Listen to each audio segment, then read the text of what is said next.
Walker! Kate Walker! Oscar, what's going on? Why has the train stopped? Where are we? The springs of the train are unwound again, Kate Walker. As for the question pertaining to our geographical location, I really haven't the slightest idea.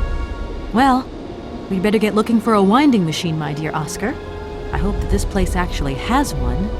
The air here is so polluted that I could not possibly risk leaving the locomotive. My joints might corrode irreparably. Right. Let's see. Okay, let's try looking on the bright side here. I need to stretch my legs. Is there something wrong, Kate Walker? Are you uncomfortable? Are the passenger facilities on this train substandard? I shall draw up a formal complaint form for you immediately. No, Oscar, everything's fine, I assure you. A little walk will do me good, that's all. Gosh, it's really gloomy here. I wonder where on earth I'm going to find a winding machine. I have total confidence in you, Kate Walker. You are, after all, a brave and resourceful woman. Yeah, right. Oscar, you couldn't make a little effort for just this once. If we both went looking for the winding machine, the two of us together might find it quicker. You are in all probability correct, Kate Walker. But the high level of heavy metal miasma that pollutes the atmosphere could cause havoc to my wheelwork. Let's hope Hans Vorarlberg once lived here as well. Maybe he planned for his locomotive's unplanned stop and installed a winding machine as well. Otherwise, it's not looking great for the rest of the journey. Do not forget that Hans Vorarlberg is a genius in the true sense of the word. But is he a genius with a sense of forward planning? We will find that out when we find the winding machine. My God, Oscar, what would I do without you? We just keep stopping. When will we ever get to the end of this journey? Simply wind up the spring and we can set off immediately. From your mouth to God's ears. See you soon, Oscar. I shall stay right here, Kate Walker.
If that's going to work, it looks like something's missing.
can't go that way.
Hey!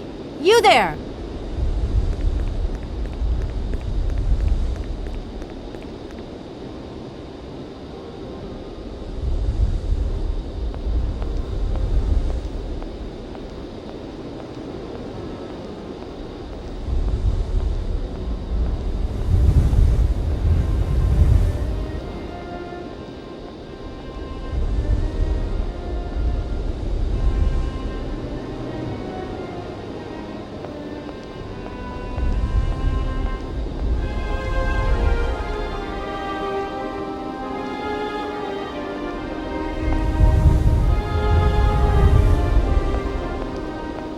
That door is locked. I've got to find another way around.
I don't need that for the time being.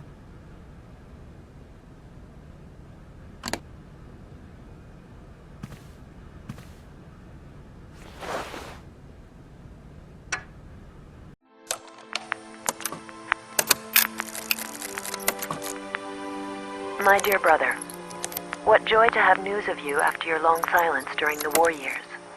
So, you're working for the Russians now. I tell you, we've been hearing some worrying stories about them here. Just your description of that dingy factory makes me cough. But it's so good to hear that your talent is being recognized for its true value, and that your automaton creations are taking the place of workers for all those menial jobs. I'm so proud that Vorarlberg automatons are making such a contribution, even if it is small, to the improvement of people's lives. Meanwhile, back in Valladolid, we've been licking our wounds after the war years. Some people have returned, others not. Life is slowly coming back, but it's taking time. All my love, Anna.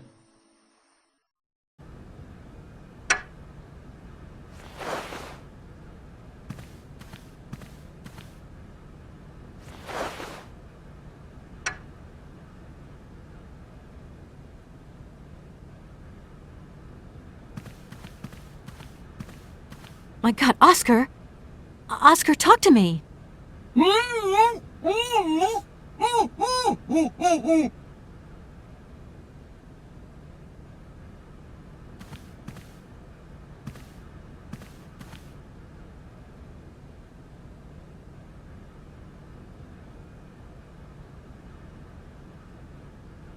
Are you okay? Why, it is absolutely inadmissible, intolerable, and indescribable. I have been attacked. What do you mean you've been attacked? My hands! I no longer have them! They have been stolen! My God, you haven't got your hands! But who did this? What's going on here? We can be sure of one thing, Kate Walker. That this heinous crime was committed by a barbarian. A dysfunctional individual whose behavior lacks all finesse. Did you get a look at your attacker? Tell me exactly how it happened. I was standing here polishing up my metalwork. I was just thinking that with all the dust in the air, it would be a good idea to... Oscar! I was very busy, and I suddenly felt two powerful arms grab me from behind and tie me up before I had the chance to defend myself. I wanted to call out, but my attacker gagged me before I could emit the slightest sound. Then he dismantled my hands with a terrifying pair of pliers. It was horrible. I can believe it, my poor Oscar, but did you see him? He was a real barbarian, I tell you. He had bloodshot eyes, steel teeth, and brown scaly skin, and he emitted foul odors. He was a monster, Kate Walker, a real monster, and he had a weapon. Oscar, please calm down. Everything's going to be all right.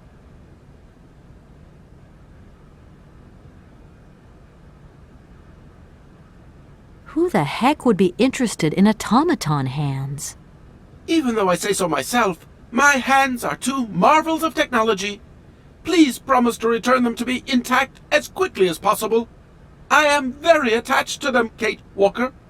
You were attached to them, Oscar, but like you said, I'm a brave and resourceful woman. Thank you, Kate Walker. But please, above all, do be careful. Don't you worry about that, Oscar. Right, Oscar. Let's go find this hand bandit. And this time we're not going to be such a pushover. Kate Walker, please do not think that this problem does not concern me. But if it's all the same to you, I would so much prefer to stay here, just to be on the safe side. An engineer never abandons his train, after all. Yeah, sure. Another good reason not to lend a...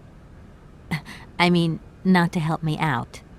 Kate Walker, even an automaton deserves a little compassion. I have just been savagely assaulted. Oh, I can feel one of my spasms coming on.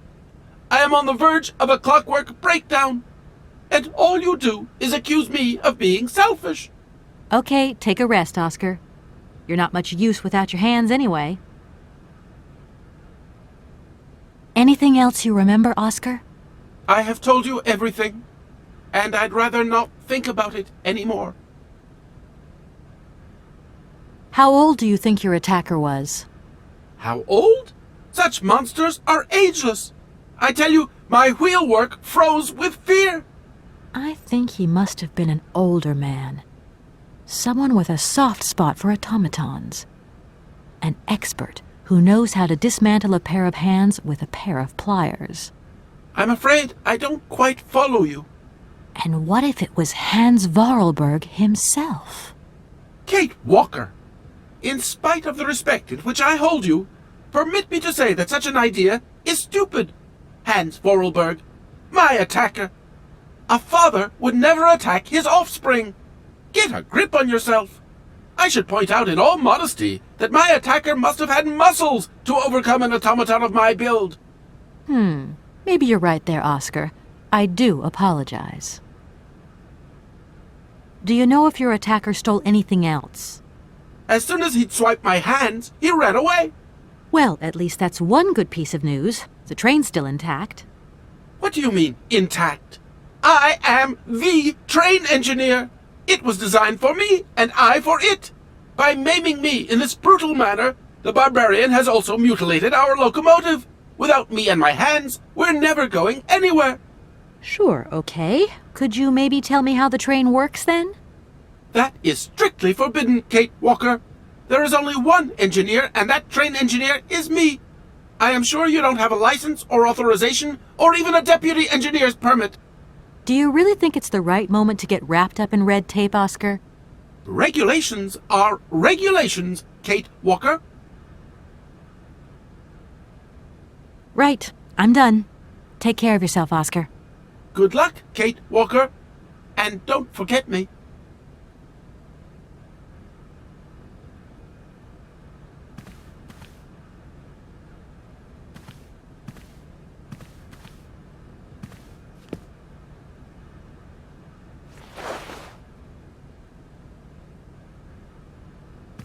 No point weighing myself down.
can't go that way.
Hello?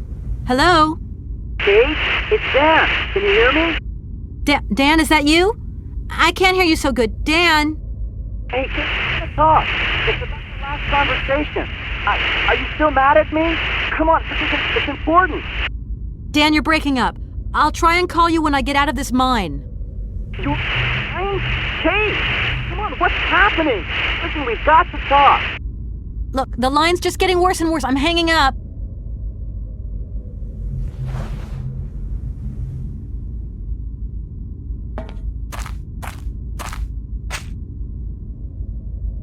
If that's going to work, it looks like something's missing.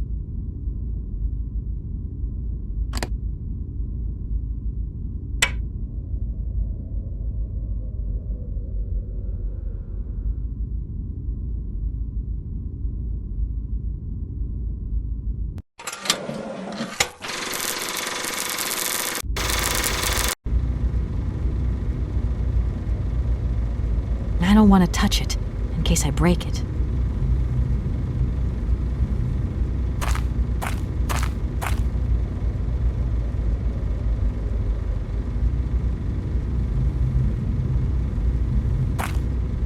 That looks like a ventilation duct. That looks like a ventilation duct. That looks like a ventilation duct.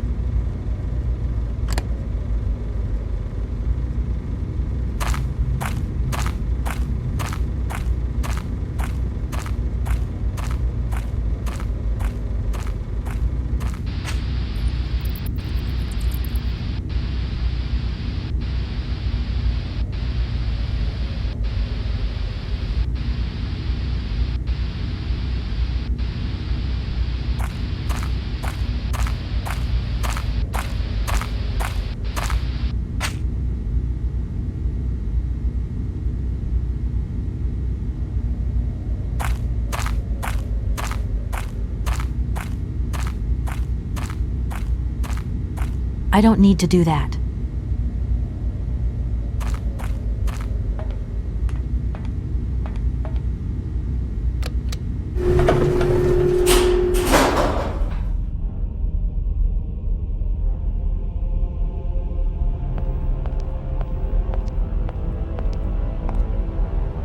That door is locked.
Hey, you!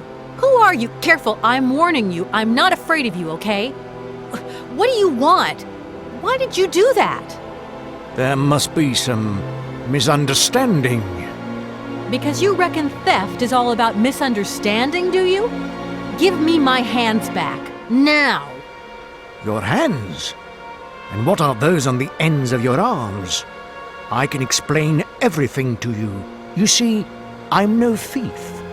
You broke into my train, assaulted my driver, mutilated him, and stole his hands. Apart from that, you are not a thief. I have not stolen them, miss. Only borrowed them for a while. You've got to be joking. I'm not joking with you, miss. I would never take such liberties. They belong to Oscar, my automaton engineer. Why did you steal them? They are extraordinary. Real mechanical wonders. I would never have been capable of designing such hands myself. Never. Such workmanship. Such precision crafting. It is incredible. Absolutely incredible. And just because you like them, you decided to steal them? I have only borrowed them, little missy. Temporarily, you understand? Of course, I shall return them to you when I don't need them anymore. You can... Excuse me? You see, these hands are all I need to complete my plan. At last, I can finish off my automaton pianist and fulfill my dreams. Everything is now in place. You see, I have converted this old, useless, stupid factory into a magical theatre. As you can see, the furnaces, piping, chimney stacks, they've all been converted into one gigantic organ. I will be able to accompany the world's greatest living singer. Now all I need is her...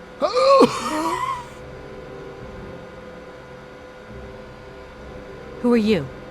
Sergei Borodin, the director of the industrial city of Komkoltsgrad.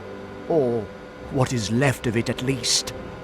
But who are you, for that matter? And why have you stopped in my station without authorization? I didn't choose to stop in your station, but my train has a technical problem. My name is Kate Walker, and I'm an American lawyer. It is very kind of you to come so far just to visit this place. I repeat again, I never intended to stop here. I'm on a business trip. I'm a lawyer, goddammit. Right. And what brings you here? Like I said, a stupid mechanical hitch.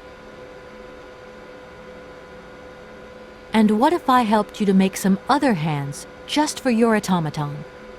Why should life be complicated when I already have what I need? And I very much doubt you are in any position to create such a perfect pair of hands. I'm sorry, I can't make heads or tails out of your story at all. Without my engineer's hands, I'm stuck here, you see?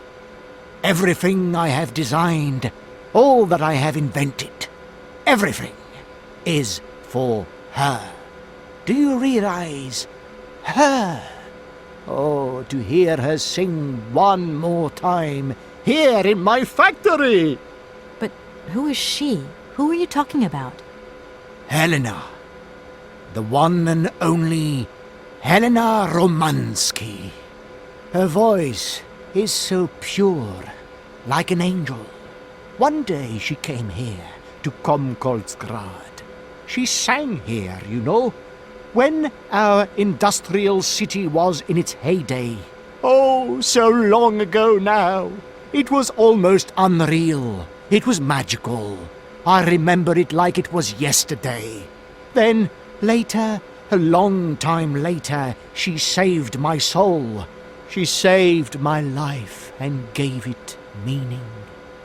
When I was told that the mining program was to be abandoned, that this industrial city was consigned to oblivion, that I, its director, would from then on be nothing but a guardian of these rusting remains of a bygone age.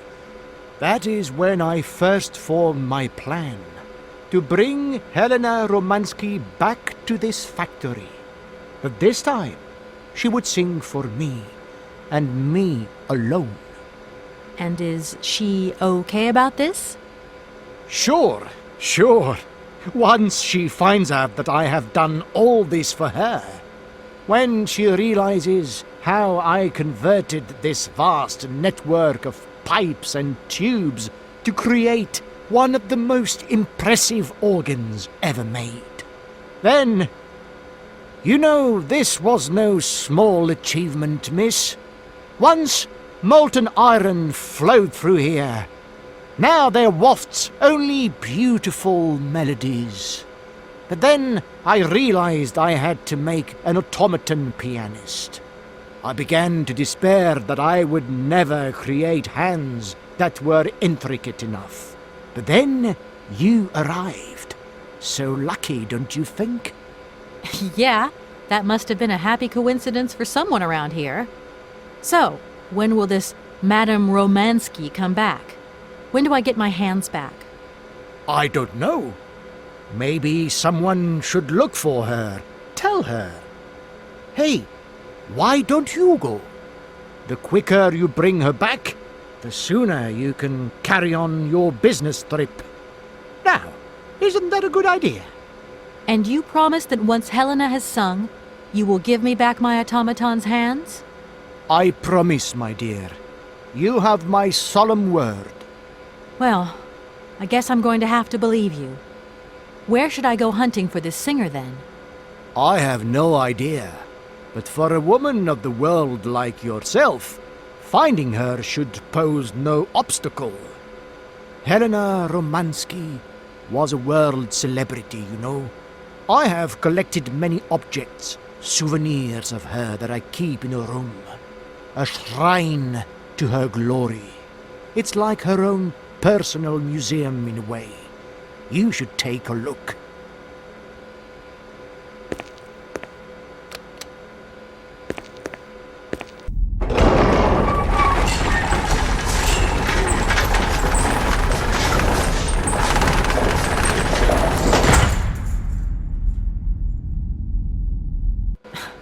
This whole story is completely nuts.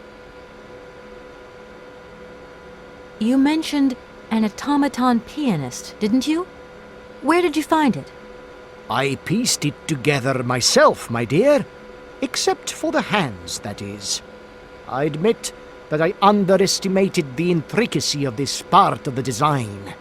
A pianist's hands are very important, after all. But enough. Now he has a perfect set of hands. Your passion amazes me. Have you designed any other automatons here? No.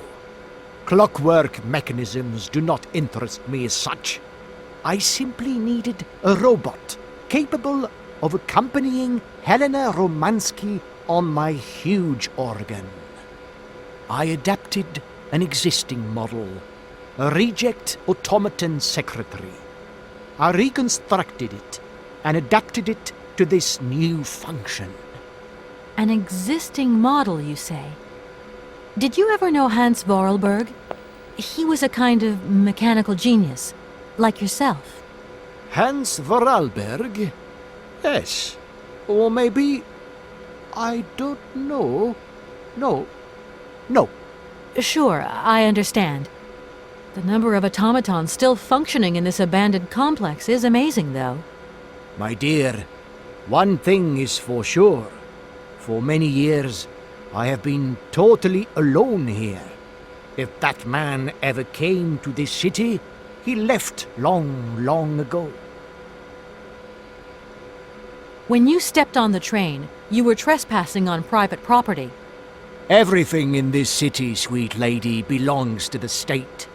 And to all intents and purposes, the state in this city is me. My train is not a part of this factory.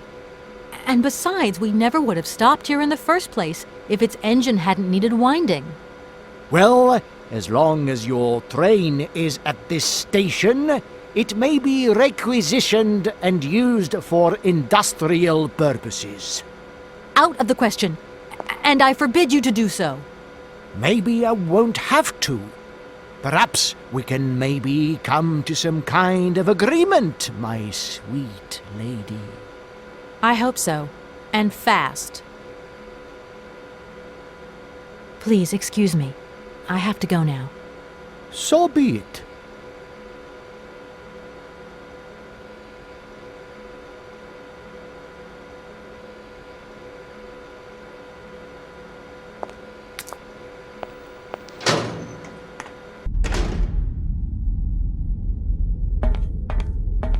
It seems this monorail is controlled from somewhere else.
Listen, obviously all this has been just one big misunderstanding. So you're going to give me Oscar's hands back, and we're going to get out of your city immediately. Out of the question. I must have these hands. That is all. I'm sorry, I can't make heads or tails out of your story at all. Without my engineer's hands, I'm stuck here, you see? Everything I have designed, all that I have invented, everything is for her. Do you realize? Her. Oh, to hear her sing one more time here in my factory. But who is she? Who are you talking about? Helena. The one and only Helena Romansky. Her voice is so pure, like an angel. One day she came here to Komkolsgrad. She sang here, you know, when our industrial city was in its heyday. Oh, so long ago now. It was almost unreal. It was magical. I remember it like it was yesterday. Then, later, a long time later, she saved my soul. She saved my life and gave it meaning. When I was told that the mining program was to be abandoned, that this industrial city was consigned to oblivion, that I, its director, would from then on be nothing but a guardian of these rusting remains of a bygone age, that is when I first formed my plan to bring Helena Romansky back to this factory. But this time, she would sing for me, and me alone. And is she okay about this? Sure. Once she finds out that I have done all this for her, when she realizes how I converted this vast network of pipes and tubes to create one of the most impressive organs ever made, then, you know, this was no small achievement, miss.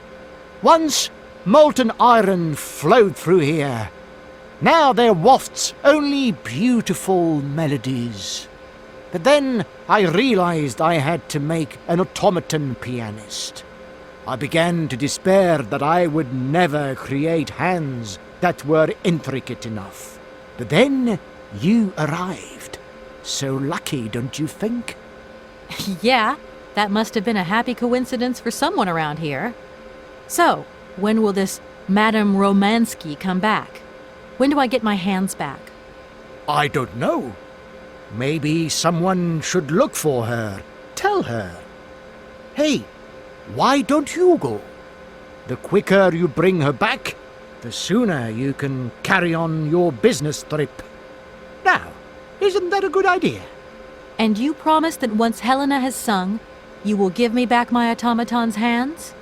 I promise, my dear. You have my solemn word. Well, I guess I'm going to have to believe you. Where should I go hunting for this singer, then? I have no idea. But for a woman of the world like yourself, finding her should pose no obstacle. Helena Romansky was a world celebrity, you know. I have collected many objects, souvenirs of her that I keep in a room. A shrine to her glory. It's like her own personal museum in a way. You should take a look. This whole story is completely nuts. Please, excuse me. I have to go now. So be it.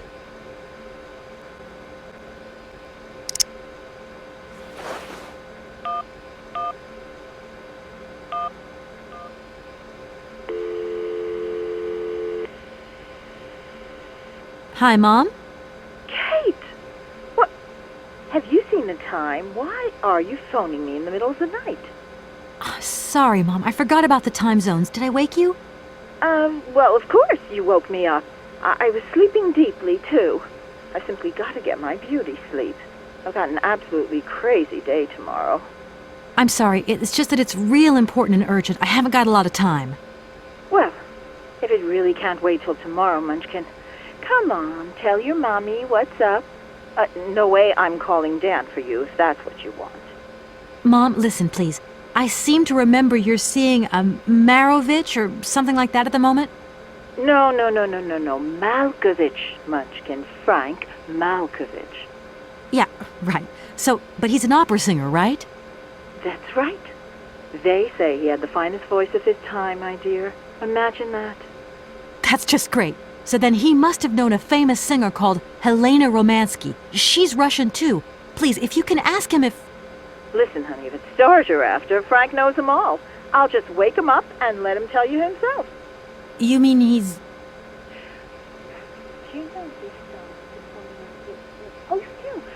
Oh, Kate, listen, you're still there. Frank tells me he did hang out with a Romansky once, but it was platonic. You know those singers. She's a great soprano. Great. Does he know where she went? Does she still sing? Where does she live? 1 second, Munchkin. Do you know? Oh. Frank says she was very ill and she withdrew from circulation. Really? Okay. She went to rest in some spa somewhere. He thinks it was called Arrowbad, but it was 15 years ago and he's not sure. And well, honey, when Frank wakes up, he always takes a little bit of time to get going, you know. Thanks a bundle, Mom. And Frank, too. You're both fantastic. Love you both. Thanks again. Catch you later.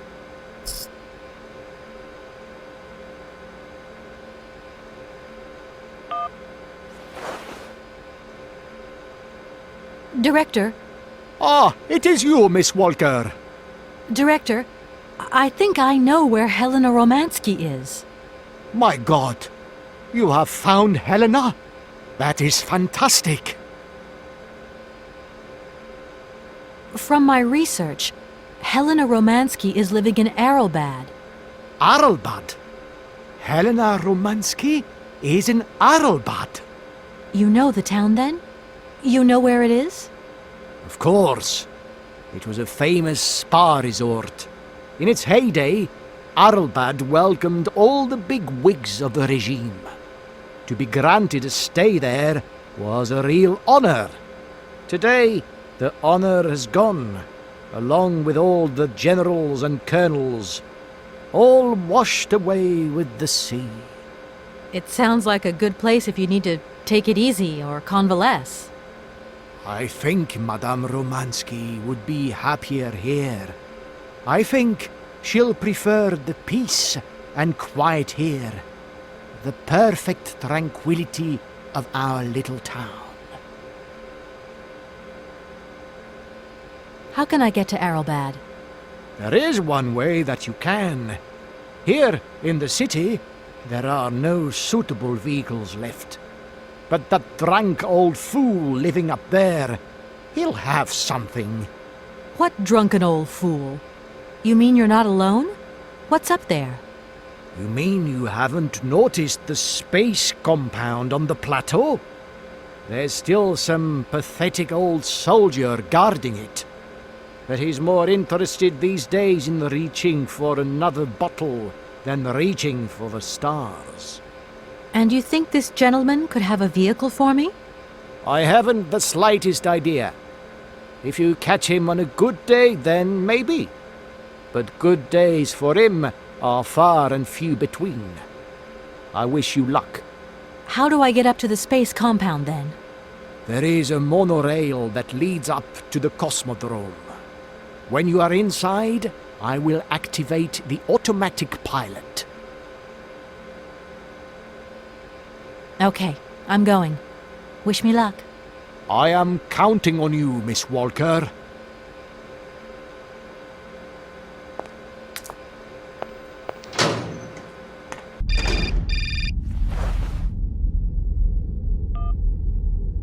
Hello? Did I wake you up? I can't sleep at all.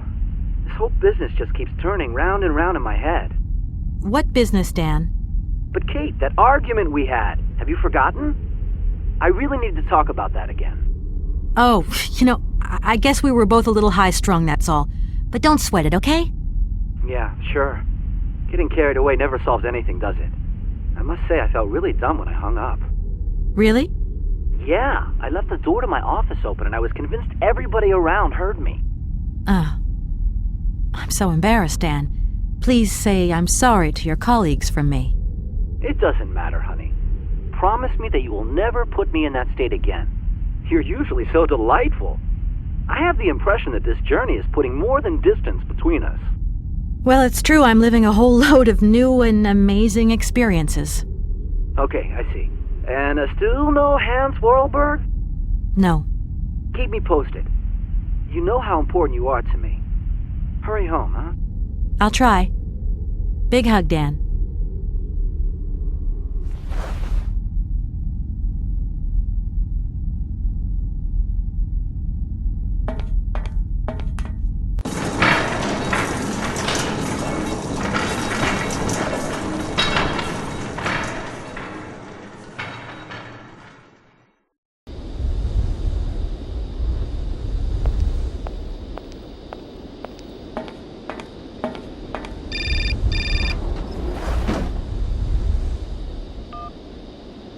Hello? Kate! Oh, that you? How are you? Olivia! Great, just the right person. Look, have you heard of Helena Romansky? No. Is she some Russian fashion designer? No, she's a singer. I'm going to be meeting her soon. I've just got to find a way of reaching Arlbad. Can you imagine how lucky I am? Not really. Well, what relation's this singer got with the toy case? You sure you know what you're up to, Kate? You sound really different, like you're changing or something. Look, it's like this. If I'm going to get to the end of my journey, I've got to link up this singer and the director of the Comkalsgrad Industrial City. Don't worry, I know exactly what I'm doing. Why did you say that I've changed? I don't know, just an impression. You sound more sure of yourself, like stronger, more confident. And that's a problem? There you go. Just takes one word and you're up on your high horse. I'm beginning to see Dan's point of view. It's getting harder and harder to back you up all the time. What does that mean? Well, it means that I had a drink or two with Dan, because he wants to talk. He feels a bit lonely, you see? And what's he been telling you? Nothing. He just has the impression you're slipping away from him. He can't see where you're coming from anymore. Like, we went to the movies the other day, and he said that you would have loved the film, but I told him that... You mean you're dating my fiancé? No! No, not dating, Kate. Just propping him up while you're away. All in a good cause. I can keep an eye on him for you at the same time. What would I do without you? Oh, you're jealous. Well, that's a good sign. That means you want him. Now, that he'll be pleased to hear. You seeing each other again soon? Tomorrow night. He invited me to dinner at the Goldbergs. You don't mind, do you, Kate? No worries. Look, I've got to go, Olivia. Take care.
need a key.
This thing's jammed.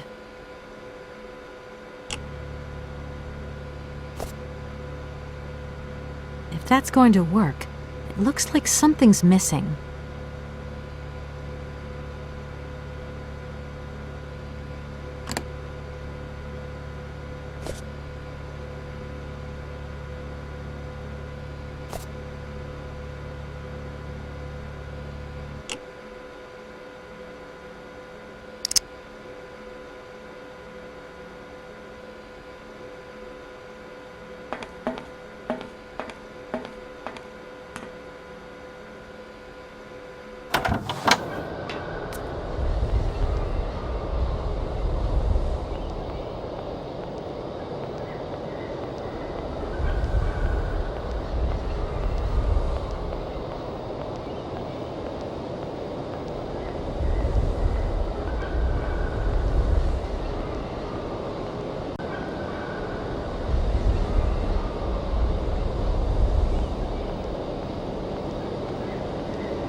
I need a key.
need a key.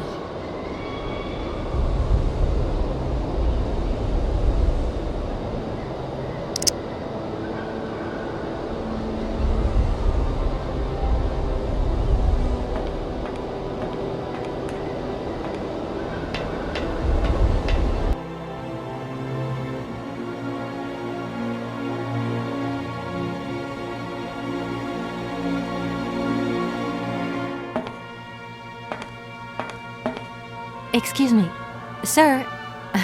Sorry to disturb you, but yoo-hoo. Can you hear me? 3, 2, 1, contact! And we have liftoff! Oh, holy mother. A dame. A pretty dame on the launch pad. Please, no need to worry, sir. Just do stay calm. I just want some information. Watch what you're doing, sweetheart. We ain't got no information, no strategies, no plans to tell anyone, anywhere, anytime. Military regulations, you dig it, man?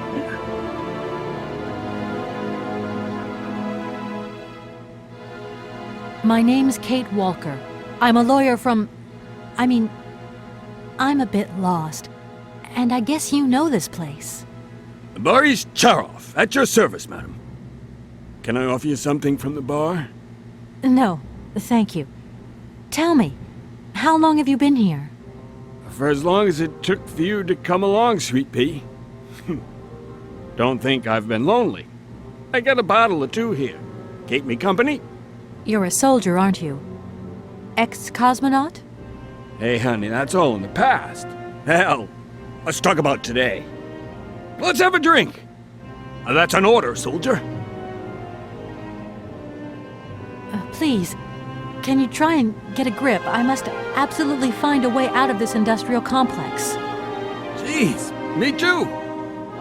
I've really got to get out of this dump, but not before I've had a little drink. Here, get your pretty little lips around this. Vodka. Tell me what you think. Do you have a vehicle to lend me? I think I'd even test one of your rockets right now if I had to. Toast my rockets. Hey, pretty dame, I'll drink to that. Now, just a minute. We gotta need a special bottle for this special occasion. Something to blow you away. 3, 2, 1, contact, and we have liftoff. Okay, that's enough. What was that? Did you say something? Are our female comrades revolting or what? Oh, trouble on its way. Bottoms up. Power to the babushkas.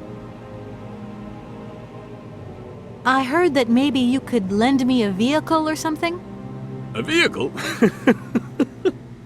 All our vehicles were picked up and shipped out to the borders years ago. General's orders. I say, let us raise our glass to this finest soldier this country's ever known, little lady. I don't mean to offend you, but I'm not in the mood for a drink right now. And you'll live to regret it to your dying days, sweetheart. To your health, while you have it. Does the name Hans Vorarlberg mean anything to you? Karlsberg. Of course I know that name.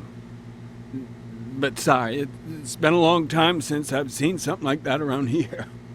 Vorarlberg. He's a person. I'm looking for him, and I think he might have come by here a few years ago. In that case, let us raise our glasses to this brave man and his very good health. I came here by train, but I've got this mechanical problem. I had to leave the train down in the industrial zone. The director down there told me you were here. Ah, Borodine, that dumb traitor. I tell you, he's gone over to the enemy, over to the dark side. It's terrifying, the darkness. Eating out his brain. The jerk. That's maybe going a bit far. He is a little eccentric, I'll grant you that. But when you live on your own, cut off from the world for so long... His brain's gone AWOL, I tell you. There's no darkness in my brain.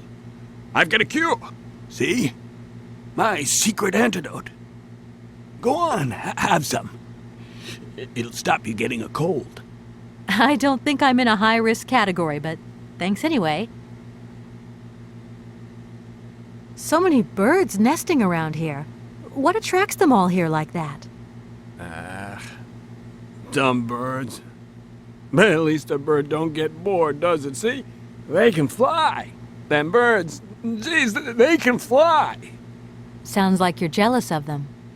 Well, maybe you're just right there. 'Cause sometimes I like to let Soyuz loose and watch 'em circle for hours on end. The birds, they crap themselves when they see him coming. Don't stop 'em coming back, though. Soyuz? Soyuz, ma'am. A silver angel. A savior who cleans our cosmodrome of them dirty rats with dirty wings. I need to get to Arrowbad, and quick. You go ahead, soldier. I'll stay here and keep you covered. I got the supplies here. Gotta keep an eye on them. Tricky job, too, you know. All these bottles. While I was walking around here, I noticed a very impressive airship. It's kind of strange to find such a ship in the middle of all these rockets. Does it still work? What do you use it for? That airship used to take us all the way to the Arrowbad beaches. And now we're grounded. For good. Mama used to say to me, son, aim for the stars and you might hit the moon. So I aimed for the stars, but all I hit was the bottle. Nothing around here works? Everything's broken? Well, of course not. Everything works perfectly. I may be an old Cossack alcoholic, but I ain't mad, and I do my duty. To your very good health. Thank you.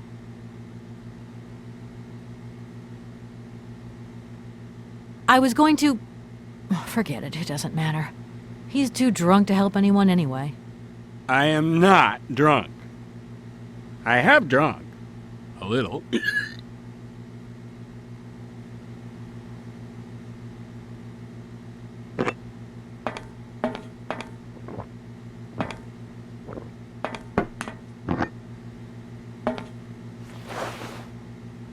Strange.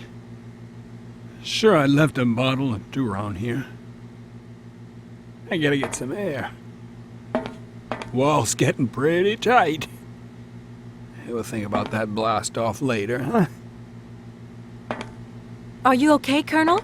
Are you sure you're all right?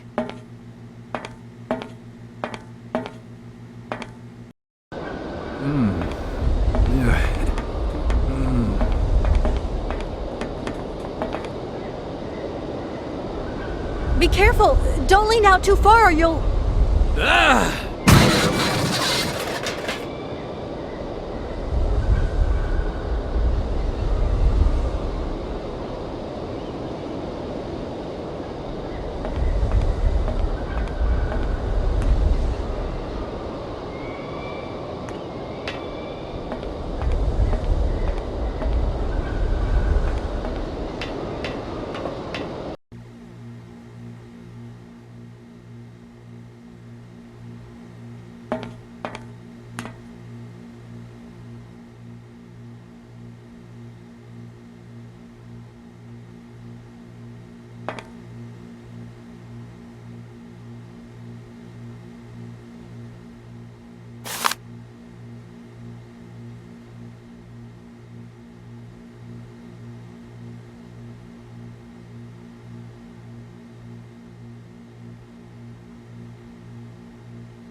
water you got there? Stop it! Now! You want me to drown?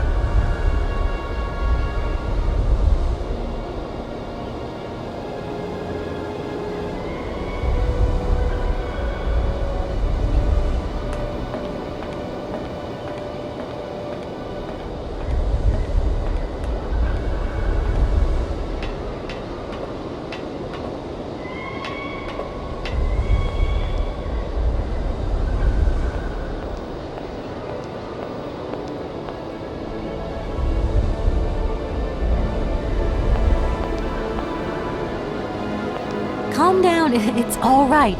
Just a little wake-up call, that's all. You must have had quite a bit to drink. Gee, you're right there. Not the first time, either.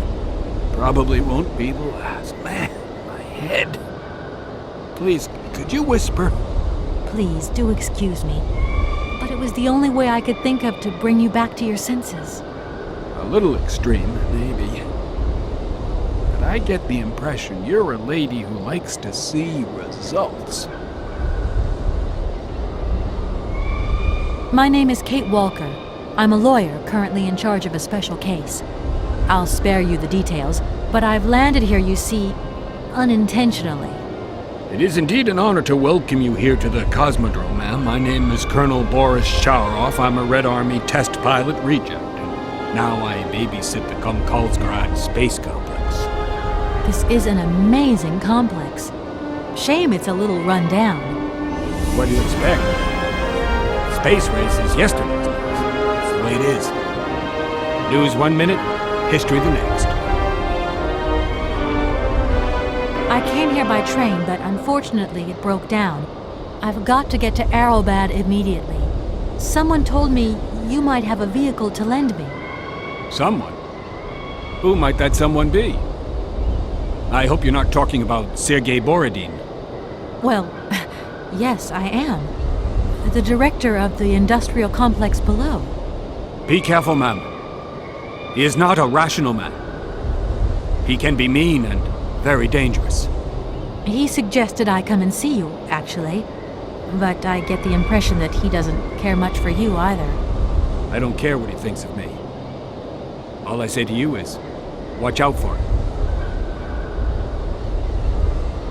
There aren't many vehicles on this base.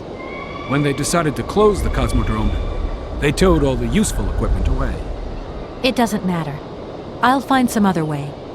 If I can help you, please, just ask. I'm looking for someone. Hans Vorarlberg. And I think he came by here about 20 years ago. Hans? You want to know if I know Hans? But of course. He invented one of the most incredible flying machines of the Cosmodrome. Christmas, good old Hans. Even after that dumb and dirty trick he played on me. But I wouldn't give to see him again. What do you mean? What did he do to you? Hans Vorarlberg and his famous flying wing. See, he invented this kind of spring-loaded launcher, capable of projecting a weird rocket into the stratosphere. It was red revolutionary hot, and I was going to be its first test pilot. Holy cow, what a job. And then several days before the launch, Hans disappears into thin air like that. Poof! The test program? Well, it's abandoned. Just disappeared like that? Without saying where he was going? You see, he wanted to hit the stars, but not bombs, if you get my drift. One day, Hans finally worked out what his launcher was really for. It's the generals have always called the shots here, you realize, and when they asked Hans to screw a nuclear warhead onto his flying wing, well, he wasn't a happy man. So he left, just like that. If everything was ready, why didn't you just wind the thing up and go flying after all? Nobody understood machines here like Hans, especially not his own utopian inventions. You see, such inventions only live and breathe with their creator in the saddle. Without him, space travel became damn near impossible. Since then, well, I still like to travel, but in my own little way. I'm beginning to understand a bit about how Hans Vorarlberg's inventions work. What is this one like? I don't really know. As you can see, I'm a soldier, ma'am. Nothing more, nothing less. Not a goddamn aerospace engineer. I've left my train in the Komkalsgrad station. Do you think it'll get in the way? If I were you, I'd get out of there as quick as possible. That's exactly what I intend to do, as soon as the director gives me back my automaton's hands. That's why I want to go to Arrowbad. So go, and go quickly, and get back what belongs to you. With a man like that, you never know what might happen. You don't like him very much, then? I'll confess that since his accident, he's gone a little doolally. These days, I stay clear of him, and you should do the same. I don't really have the choice. Don't you find it strange to see so many birds in the Cosmodrome? It's the iron rafters. They love them. Nowadays, they can enjoy a bit of good old peace and quiet here. So, of course, they turn up in flockloads. Sometimes I set Soyuz onto them. Just like the good old days. Soyuz? Soyuz is the last Golden Eagle left in active service. We had to get the dumb canaries out of the way before takeoff, so what did we do? Set the Eagle on them. And you should see them fly. Soyuz, he's like a cat among the pigeons. Magnificent. Does Arrowbad mean anything to you? Arrowbad. It's been a long time since I heard that name. It's a spa resort, man. Top brass of the regime would go there. As well as convalescing soldiers, tired politicians, profiteers and racketers, the whole caboodle. They'd go live it up, all expenses paid.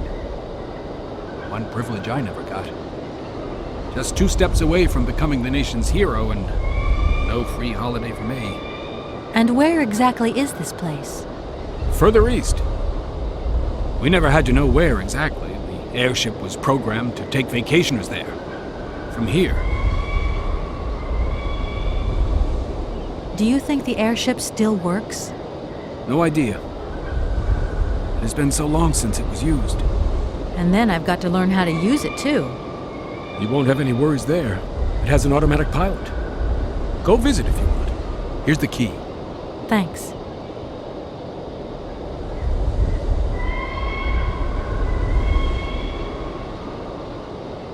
Thank you so much for helping me.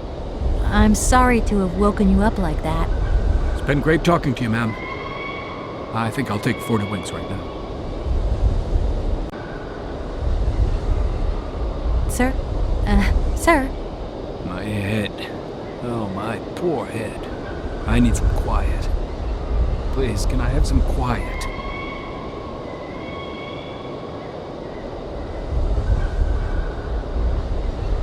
I came here by train, but unfortunately it broke down. I've got to get to Arrowbad immediately. Someone told me you might have a vehicle to lend me. Someone? Who might that someone be? I hope you're not talking about Sergei Borodin. Well, yes, I am. The director of the industrial complex below. Be careful, ma'am. He is not a rational man.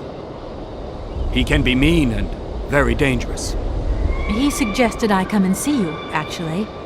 But I get the impression that he doesn't care much for you either. I don't care what he thinks of me.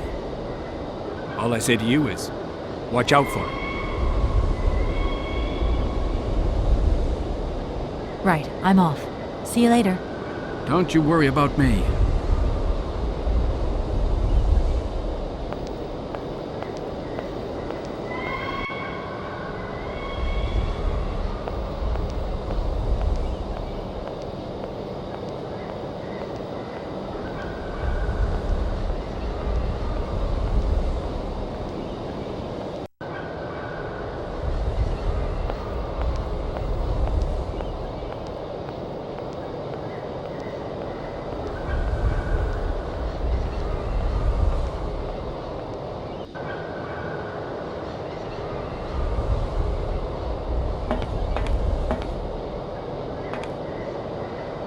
I need a key.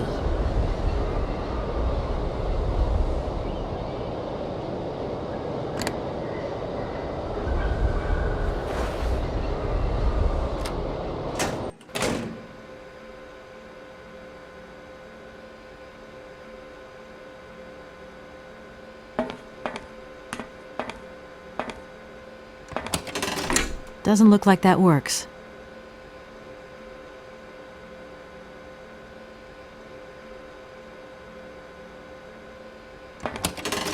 Doesn't look like that works.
There you are. I was looking for you. I've managed to trigger the autopilot mechanism, but the airship still won't take off. Do you know why? Maybe. I've got some idea. But you look like you're a pretty good mechanic. Let's just say that since the start of the journey, I've managed to get by and get to know Hans Vorarlberg's strange contraptions. Okay. I have a deal to make with you. I've been living in this dumb launcher site for years. And I've always said that one of these days I'm going to the stars on that flying wing. And I'd better make that trip before vodka stews my brain. But I gotta know how it works. And you look like you might have some clue at least. If you could help me get to the stars, I'll tell you how the airship works. What do you say? We got a deal? Why not? I'll see what I can do for you. What are you tinkering with? Why is it taking so long? Just a bit longer, if you can. I'm doing my best. I'm sorry, I just couldn't wait. Put yourself in my shoes. I've been dreaming of this moment for so long.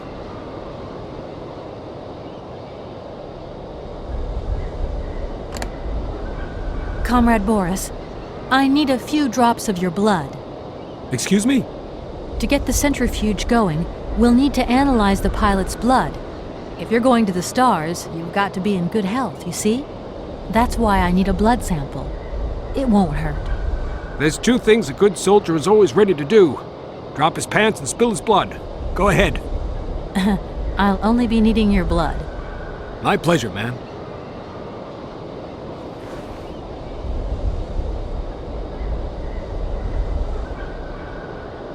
Ow!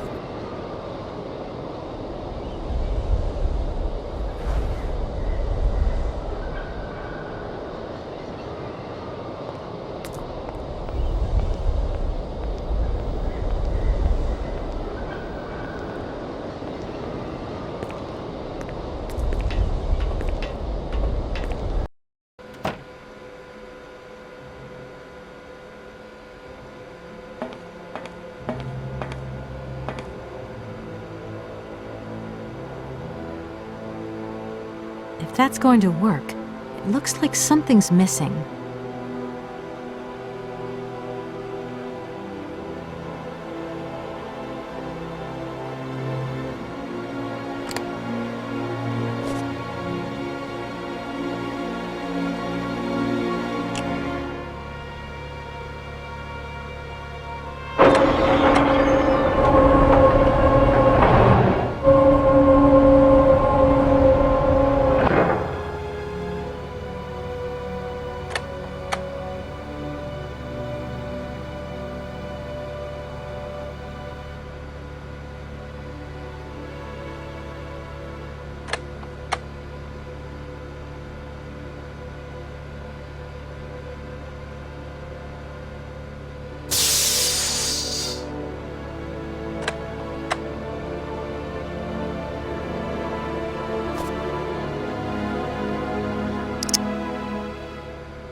Okay, I think I've figured out how it works. Get settled in and let's go.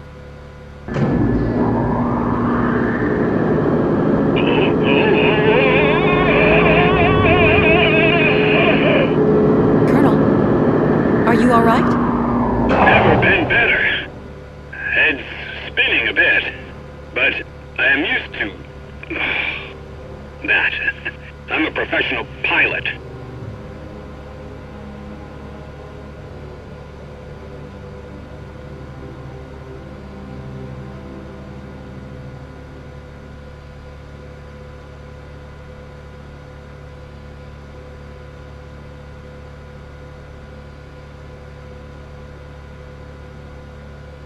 Miss Walker! Come in, Miss Walker! Are you receiving me? Clear as smog. Can you speak up? I'm ready. Press the launch button.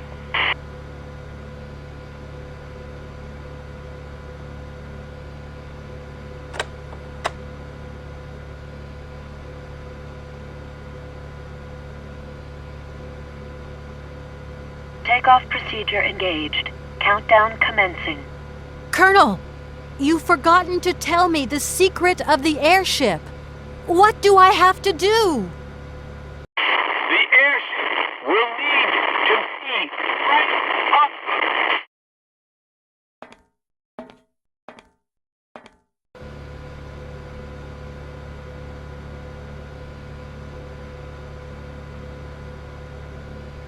Ten, 9, 8, 7, 6, 5, 4, 3, 2, 1, 0.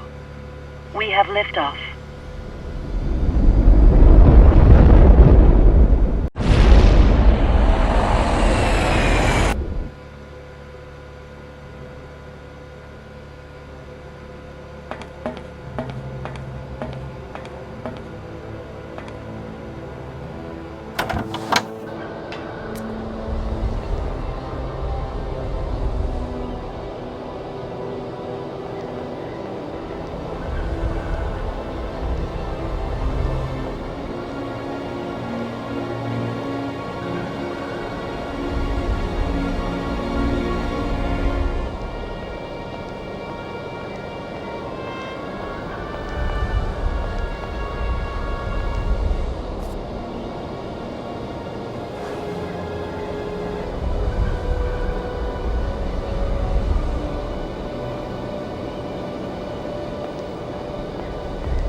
Doesn't look like that works.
Doesn't look like that works.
Hello? What do you think you're doing, Kate? I wanted updates. I wanted results. Certainly, Mr. Marson. We all do. Down on the ground, we're doing all we can, but there's no new developments. Kate, I don't think you understand the urgency of this situation. Universal Toys are on my back and digging in. I can't hold them off much longer. You're putting the firm in a very tricky situation.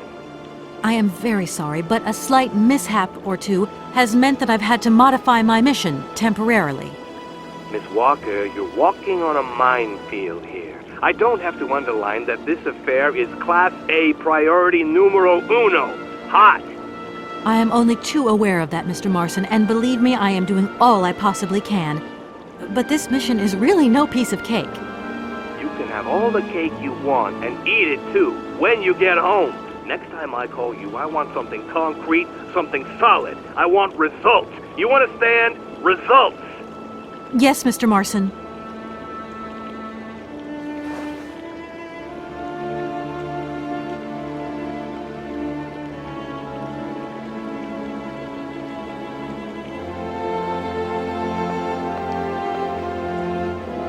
That is so beautiful.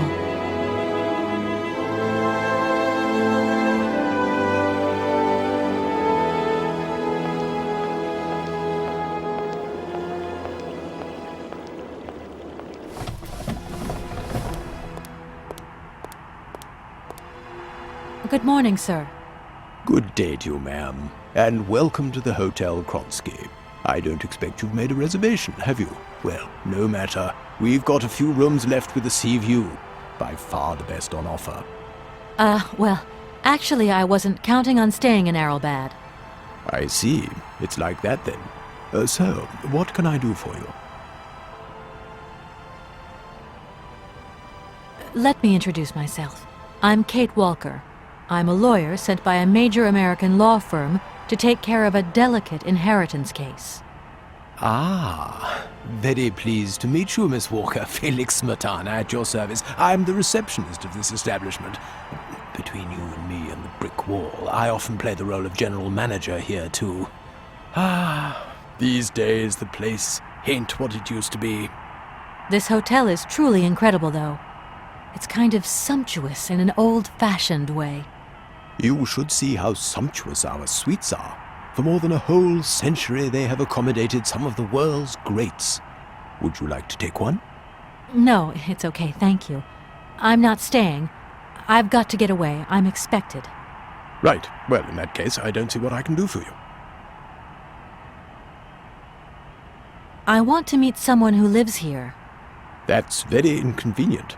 None of my customers said they were expecting someone. You can't just turn up like that. We've got a very strict policy. In this day and age, the hotel ain't too open to, impromptu visits from any Tom, Dick, or Harry. Please, I absolutely must speak with her. It's very important. If it was that important, all you had to do was ring the hotel. People come here to rest, you see, to get away from the world, which ain't turning so good these days. Don't let me keep you. Good day to you, ma'am. Honestly, if I could have called, I would have called, but I couldn't. So please, can you bend the rules just a little, sir? Ma'am, in this hotel, we don't bend nothing for no one. With respect. Sir, I really could use your help. I'm sorry, ma'am, but my helping hand only serves my hotel guests. Well, let me just say that by helping me out, you'd also be helping out one of your very own guests.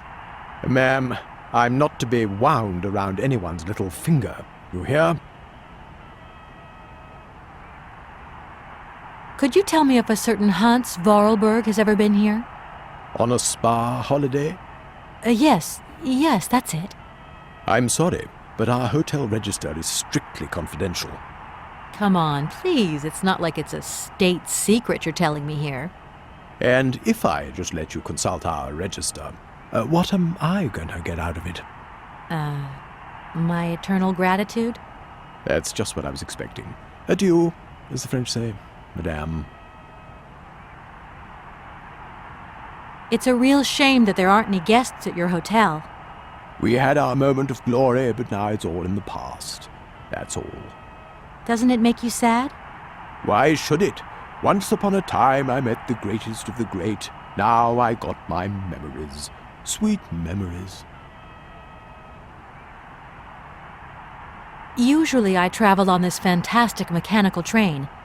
Haven't I seen some kind of a station here? Is it possible to arrive here by train then? Of course it is. What were you suggesting? If I'm not very much mistaken, that's your air balloon I see getting blown to shreds in the hotel garden. Oh yeah, the airship. That's a bit different. I just borrowed that to make the round-trip journey to Arrowbad. Whatever. You better think about getting it off there, and quick. With that contraption on my lawn, some of my clientele might have a relapse. I want to meet someone who lives here. That's very inconvenient. None of my customers said they were expecting someone. You can't just turn up like that. We've got a very strict policy. In this day and age, the hotel ain't too open to, impromptu visits from any Tom, Dick, or Harry. Please, I absolutely must speak with her. It's very important. If it was that important, all you had to do was ring the hotel.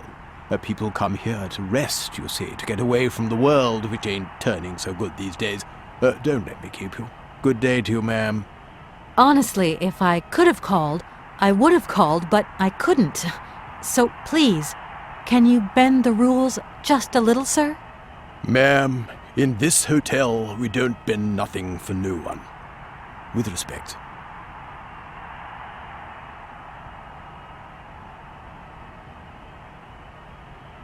Well, thanks anyway. At your service, ma'am.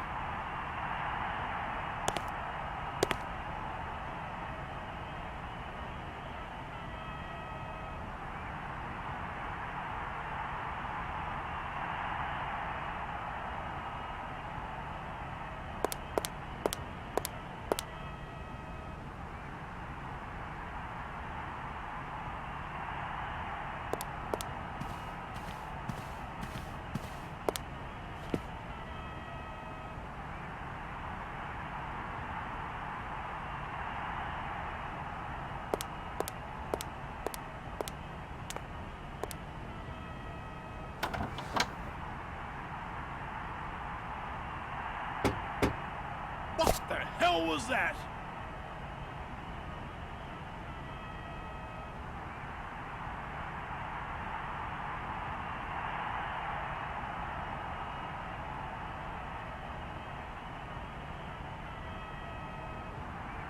Penalty!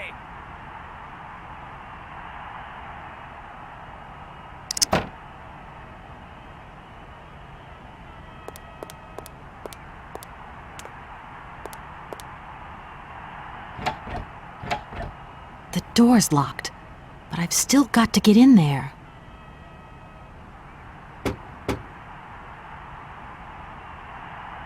Attack! Attack! Attack!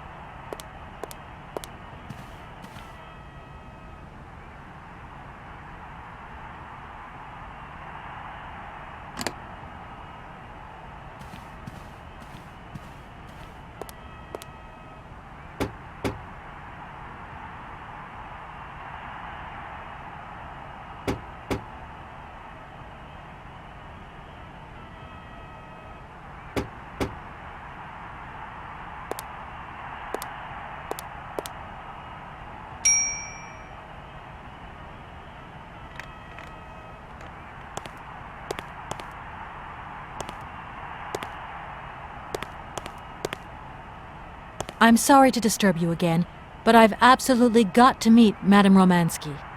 Don't even think about it. Any way into this hotel is bolted. Why are you telling me that? No reason. Like that, just in case you feel like walking in and rummaging about. The times are changing, ma'am, and we've had to introduce a security system. Keep out unwanted visitors as sure as we keep out the sand and the salt, if you get my drift. Yeah, of course. Well, thanks again for your warmth and hospitality.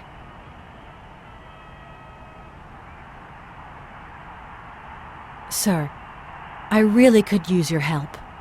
I'm sorry, ma'am. but my helping hand only serves my hotel guests. Well, let me just say that by helping me out, you'd also be helping out one of your very own guests. Ma'am, I'm not to be wound around anyone's little finger, you hear? I want to meet someone who lives here. That's very inconvenient. None of my customers said they were expecting someone. You can't just turn up like that. We've got a very strict policy. In this day and age, the hotel ain't too open to, impromptu visits from any Tom, Dick, or Harry.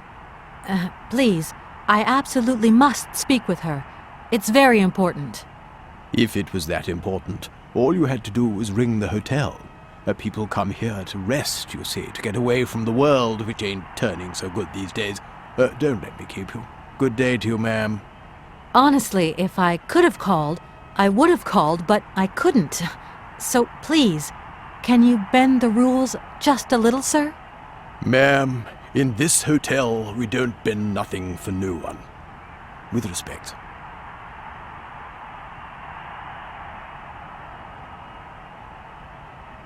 Well, thanks anyway. At your service, ma'am.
I don't need to do that.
Sir? Sir? Sir?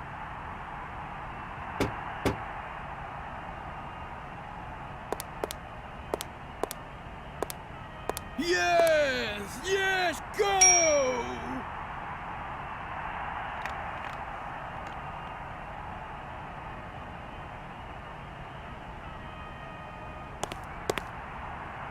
I'm sorry to disturb you again, but I've absolutely got to meet Madame Romansky. Don't even think about it. Any way into this hotel is bolted. Why are you telling me that? No reason. Like that, just in case you feel like walking in and rummaging about. The times are changing, ma'am, and we've had to introduce a security system. Keep out unwanted visitors as sure as we keep out the sand and the salt, if you get my drift. Yeah, of course. Well, thanks again for your warmth and hospitality.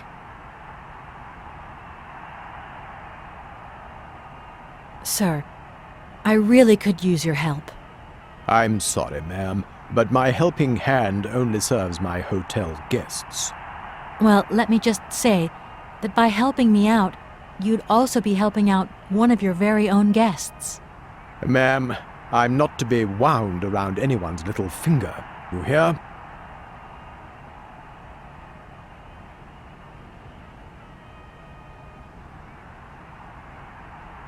I want to meet someone who lives here. That's very inconvenient. None of my customers said they were expecting someone. You can't just turn up like that. We've got a very strict policy. In this day and age, the hotel ain't too open to, impromptu visits from any Tom, Dick, or Harry. Please, I absolutely must speak with her. It's very important. If it was that important, all you had to do was ring the hotel. People come here to rest, you see, to get away from the world, which ain't turning so good these days. Don't let me keep you. Good day to you, ma'am. Honestly, if I could have called, I would have called, but I couldn't. So please, can you bend the rules just a little, sir? Ma'am, in this hotel, we don't bend nothing for no one. With respect.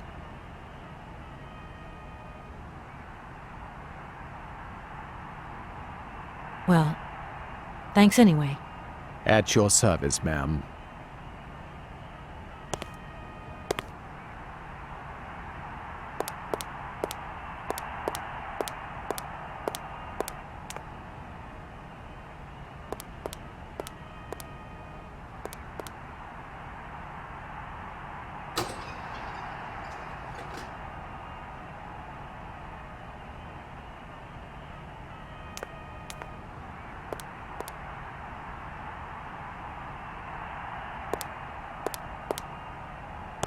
Sir? You again? You're beginning to really overstep the mark. I warn you, one more and I'm going to... But what the hell's going on over there? Why is it me gets hell to pay when there's already too much work to do?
Hello there.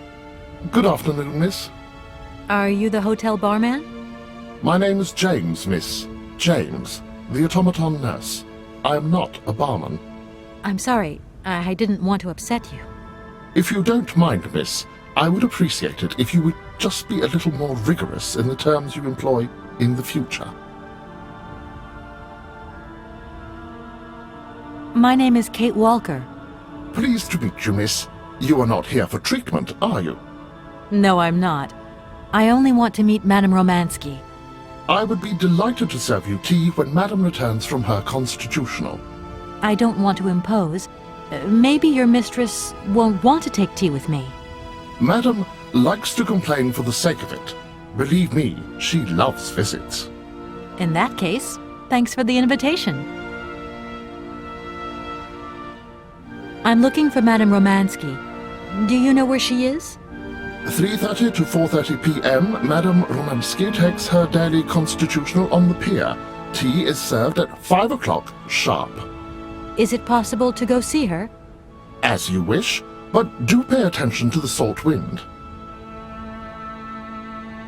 Can you take me to Helena Romansky? Not at this hour, miss. Madame will still be watching the sea at the end of the pier. So? Madame knows perfectly well that during this season I don't go down to the pier. My wheelwork goes dicky under the double corrosive action of the salt and sand winds. Listen, you can hear them sweeping up and down the beach and out to sea. We call it the salt wind here. It'll drive us all crazy one of these days. Come on, just make a little effort. No, I'll stay here and make ready for Madame in case she needs me. She can be so unpredictable, such violent swings of mood. Can you take me to Helena Romansky? Not at this hour, miss. Madame will still be watching the sea at the end of the pier. So? Madame knows perfectly well that during this season I don't go down to the pier. My wheelwork goes dicky under the double corrosive action of the salt and sand winds. Listen, you can hear them sweeping up and down the beach and out to sea. We call it the salt wind here. It'll drive us all crazy one of these days. Come on, just make a little effort. No, I'll stay here and make ready for Madame in case she needs me. She can be so unpredictable, such violent swings of mood.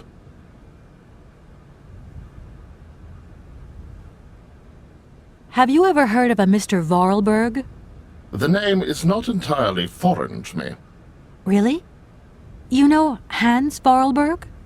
That I cannot say, miss. Madame has forbidden me from talking about him and even mentioning his name. Why? Nostalgia, sadness, medication. Call it what you humans will. We never had this conversation, did we, miss? Madame would be very angry to learn that I know, and now you know as well. Don't worry. Mum's the word.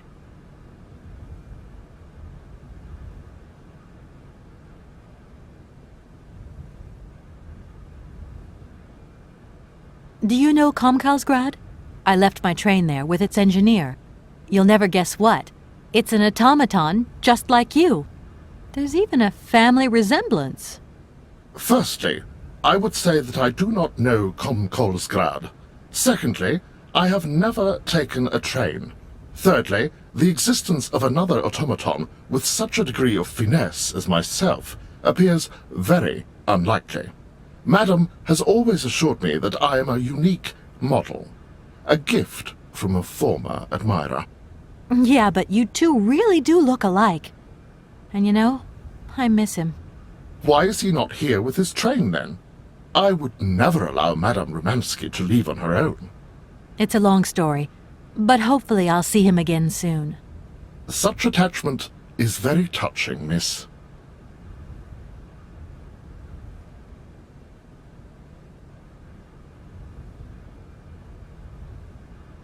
Well, I'm going, James. See you later, maybe. It would be a pleasure to see you again, miss.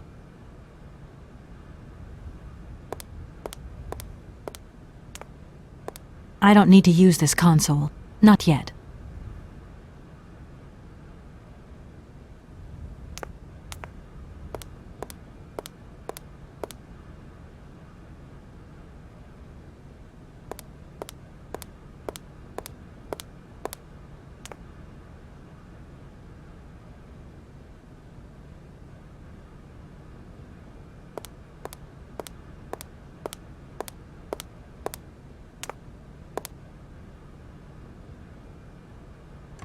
Doesn't look like that works.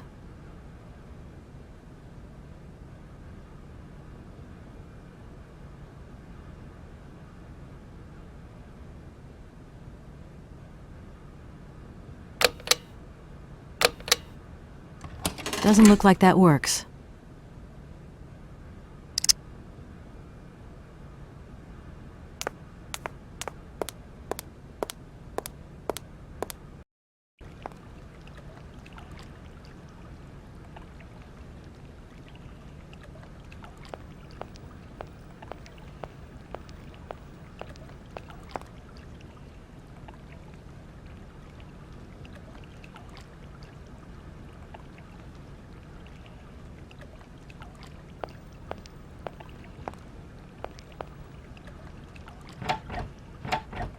That door is locked.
Hello there.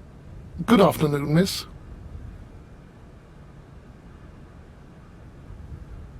Can you take me to Helena Romansky? Not at this hour, miss. Madam will still be watching the sea at the end of the pier. So? Madam knows perfectly well that during this season I don't go down to the pier. My wheelwork goes dicky under the double corrosive action of the salt and sand winds. Listen, you can hear them sweeping up and down the beach and out to sea. We call it the salt wind here.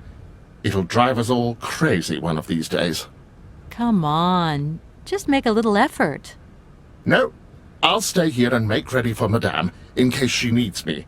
She can be so unpredictable, such violent swings of mood.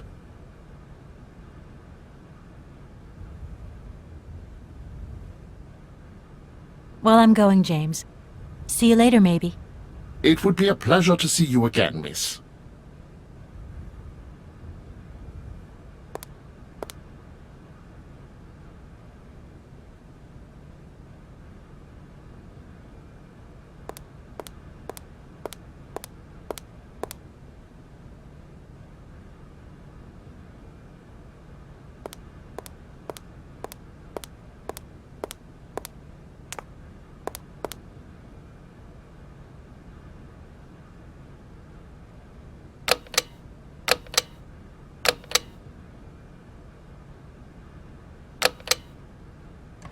Darn it! That doesn't work. Just as I thought.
I'm sorry to disturb you. Yeah, I think I can thrust with my queen through there. Unless... I can see that I'm disturbing you. Hey, no, checking two moves. Maybe I'll squeeze him with my bishop instead. Nothing like a good squeeze from a bishop. Okay, I wouldn't like to disturb you any longer.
Madame Romansky? Madame Helena Romansky? Who are you? What do you want? I'm sorry to disturb you, ma'am. My name's Kate Walker. I've come on behalf of Frank Malkovich. Ah, Malkovich, the old son of a gun. Are you one of his relatives? Not exactly. He's a good friend of my mother's. He told me you might be here in Arrowbad. I'm American, a lawyer. To what do I owe your visit? You have come so far. It must be important. Indeed it is. I have very delicate and pressing business to attend to. I have just left... Later, my dear, later. I have a slight headache. This hotel masked a pinch so. I have to go in. Please, could you be so kind as to call my valet? Your valet? Of course.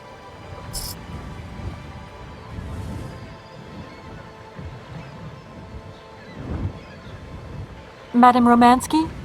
So, is James coming or isn't he? Don't tell me you haven't called him yet. Oh, my poor head. Please, ring for my valet. We will continue this conversation inside. Hmm?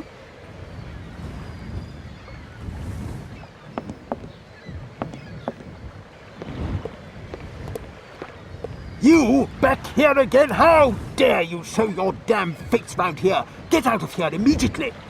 Please. I absolutely must find... Miss Romansky! Oh, yes, I'm sorry. She managed to lie her way in here.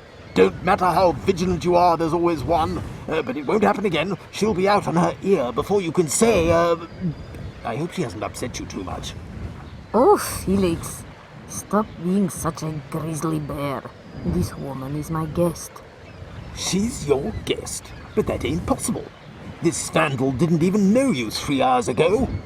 Be quiet, Felix, before you offend someone. Miss Romansky, please. This maniac turned up earlier and tried to wreck the fountain. If it wasn't for the... I said enough, Felix. Please treat Miss Walker with the respect befitting one of my friends. Don't touch and don't swear. Have I made myself clear, Mr. Smetana? Yes, yes, crystal clear, Madame Romansky. Please do accept my humble apologies. Very good, Felix. You may go now.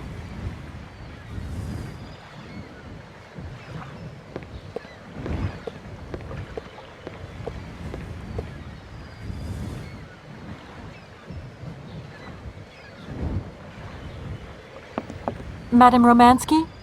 So, is James coming or isn't he? Don't tell me you haven't called him yet. Oh, my poor head. Please, ring for my valet. We will continue this conversation inside. Hmm?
No point weighing myself down.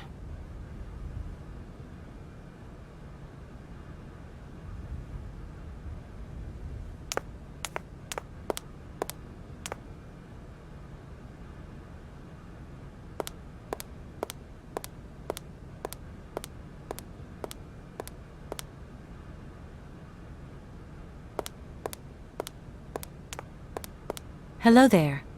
Good afternoon, miss. Can you take me to Helena Romansky? Not at this hour, miss. Madam will still be watching the sea at the end of the pier. So? Madam knows perfectly well that during this season I don't go down to the pier. My wheelwork goes dicky under the double corrosive action of the salt and sand winds. Listen, you can hear them sweeping up and down the beach and out to sea. We call it the salt wind here. It'll drive us all crazy one of these days. Come on, just make a little effort. No, I'll stay here and make ready for Madame in case she needs me. She can be so unpredictable, such violent swings of mood.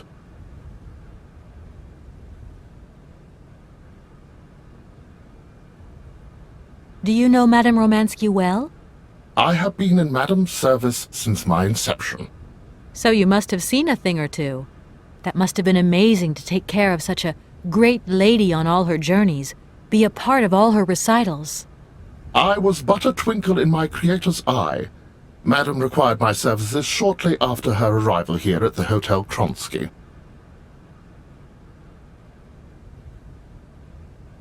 Well, I'm going, James. See you later, maybe. It would be a pleasure to see you again, miss.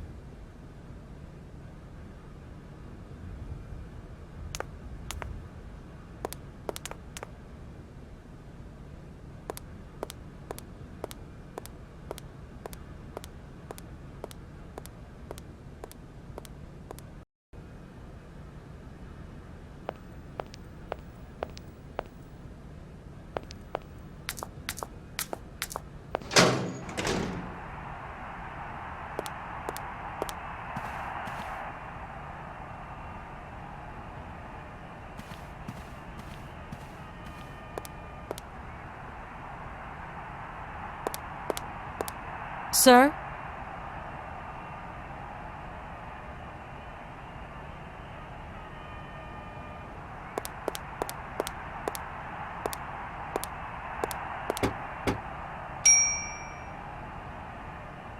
No! Oh!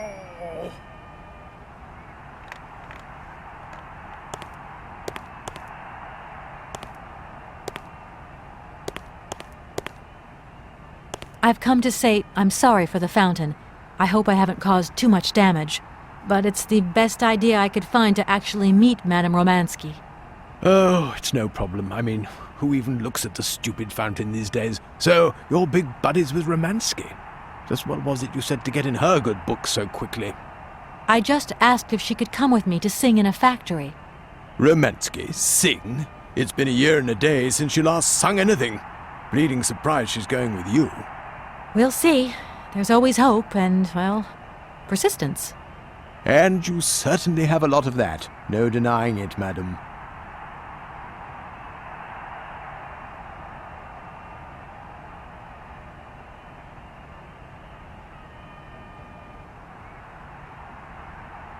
So you think Madame Romansky will never sing again? I don't think so, no. There's no way you could help me in my research, is there? Once upon a time, but today, no way, José.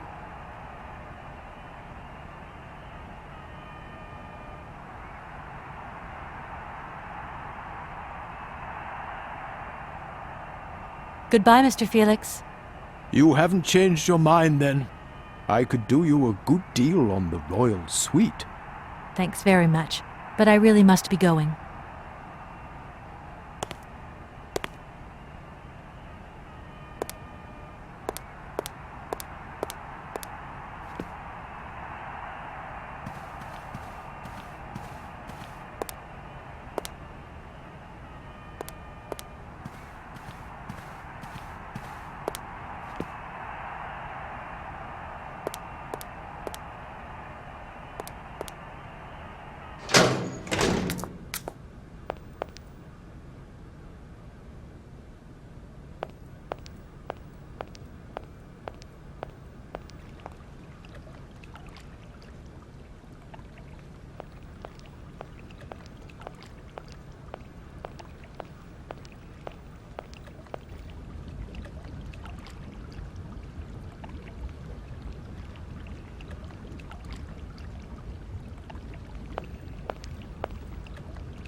Excuse me, could you just... Oof, I must confess I am flummoxed. That defense there, a real conundrum. I really could do with... Right hook with the knight. Nope, he's gonna follow through with that castle. Okay.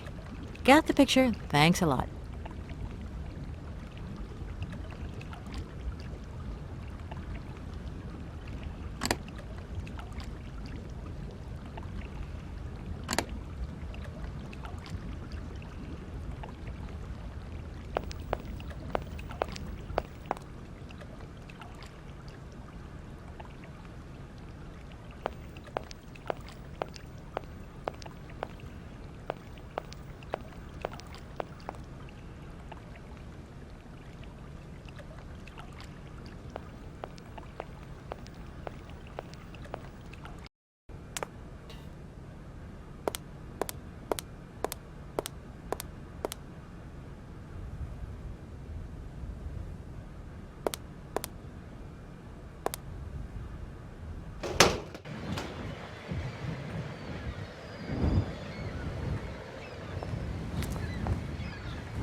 Doesn't look like that works.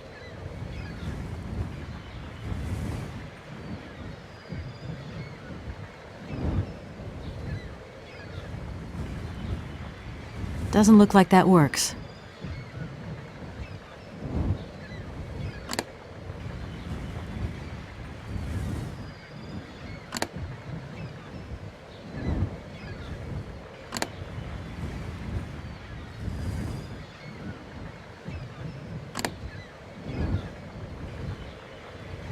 Doesn't look like that works.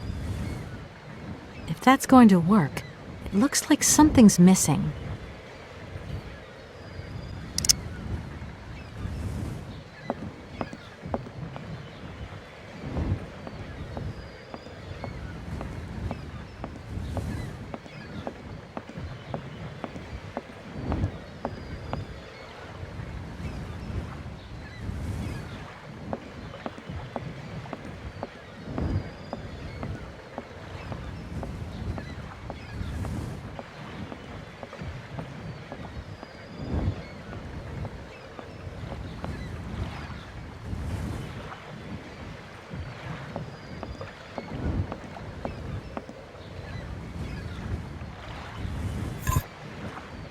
If that's going to work, it looks like something's missing.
No point weighing myself down.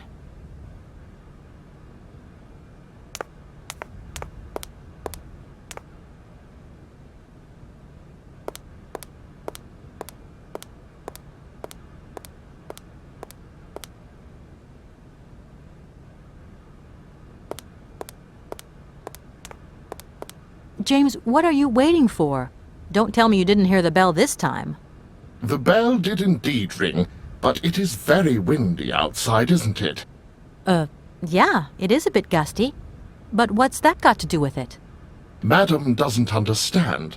She says an automaton doesn't need protection, but my insides don't like the salty wind. I'm afraid to go out, you know. And if you wore my mask to protect you against the salt, would that help? Oh, most certainly.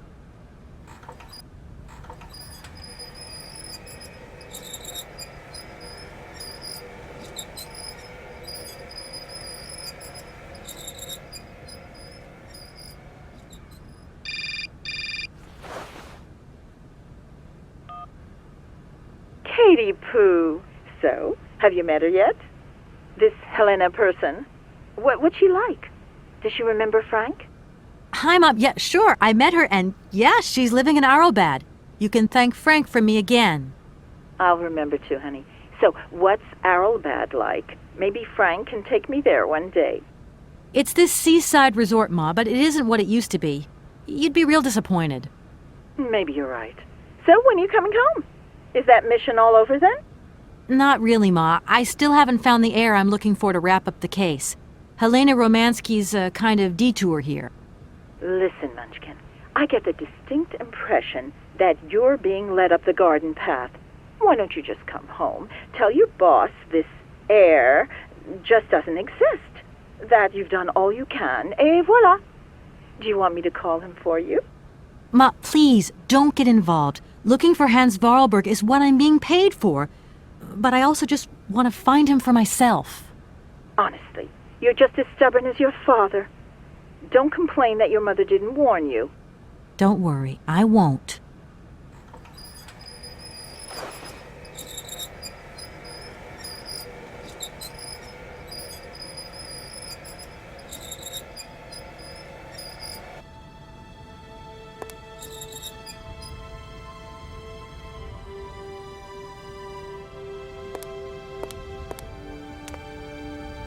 It's a real honor to meet you, Madame Romansky. People have told me so much about you. People still talk about me. Oh dear. Of course. Everyone tells me how wonderful you were. How you were one of the greatest singers of the century. Ah, so I was, my dear. But surely you didn't come here just to dig up the past.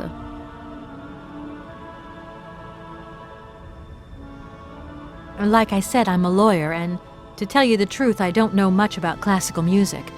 But after talking to Mr. Borodin and Mr. Malkovich, they really made me want to hear you. Oh, you are too late, my child. 10 years too late. And how is dear Frank? Do tell me. Oh, I am still angry with him for leaving like that to America.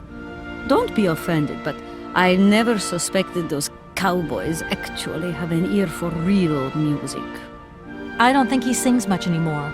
The odd gala, the odd charity event. Anyway, he sends his love. Oh, his love. Do you hear that, James? There is someone who still loves me on the other side of the Atlantic. Never said they didn't, madam. What about this other gentleman? What is his name? Borodin? Do I know him? Yes, you once sang in Komkalsgrad. An incredible recital, if the director's account is anything to go by. If you only knew how moved he still is. He's another one who still adores you. I must confess that seeing one of my greatest admirers once more would do wonders for me, but... my voice. It is so... I couldn't. I'm wrapped up in a case at the moment, and because of it I met a certain Mr. Sergei Borodin, director of the Komkalsgrad Industrial Complex, situated to the northeast of here. I remember that factory. A sad city indeed. What am I saying? They all were. Madame Romansky, this Borodin is one of your biggest fans. If you could come and sing for him there, it would make one of his biggest dreams come true. Sing? Oh, my poor girl. I have not sung for years. Time has taken its toll. My voice is like the rest of me. Faded and wan, like my heart. Oh, aren't you going a bit far there? I bet you've still got a great voice. Oh, you are the sweetest cherry, my dear. I am not senile yet, but I look reality in the face every time I look in the mirror, and I can tell you, singing is something I did in the past. Madame Romansky, please understand I would never have come so far to disturb you if I didn't really need your help. I understand, my dear, but my health is failing me, as does my voice. Believe me, no one is sadder than I.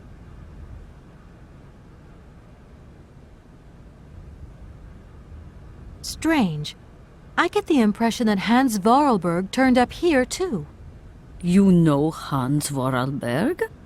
Not exactly. I'm looking for him to sort out this inheritance case. But I've had to snoop around in his past a bit to get on his trail, and I guess he's kind of a close friend now. You knew him, didn't you? Oh, yes. I knew Hans Vorarlberg. Do you hear, James? Ah, if you had had the chance to meet Hans. My Hans. Oh, my God. What has become of him? Where is he? As questions go, madam, that one is not without certain complications. I'm sorry, but I have no idea. That's the goal of my mission, to find Hans Vorarlberg. That's why I have to get back to my train as quickly as possible and to get out of Komkalsgrad. And you cannot find him without the train? The train is one of his last inventions. So is Oscar, the automaton engineer. I get the feeling that the two of them are going to lead me to him. Did you hear that, James? I might see Hans again. I have dreamed so long of meeting my dearest sweetheart again.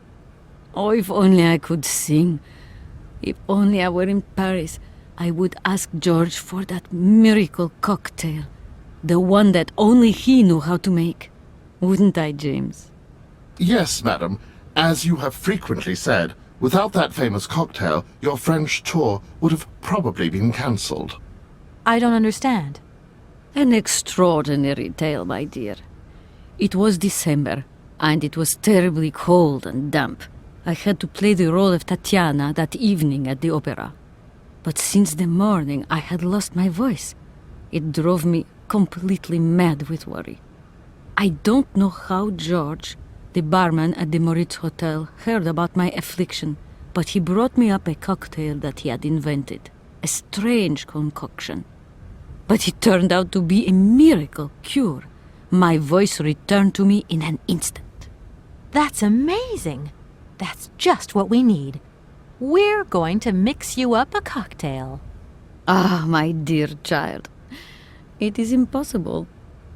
George never told me the recipe of the drink. He loved to keep his trade secrets. He said it made him absolutely irreplaceable. Well, I'm going to get George to tell me. He hasn't yet met with my powers of persuasion. Look, please, you absolutely have to come with me to Komkalsgrad. It's the only way I'm going to get my train back and be able to carry on my journey. Your train? That's right. I've been traveling on this amazing locomotive with this automaton engineer. He isn't a million light years away from your James. Do you hear that, James? And automaton? You have a twin brother? How delightful. And I thought I was the only person alive able to put up with such a peculiar butler. Permit me to express my surprise, madam.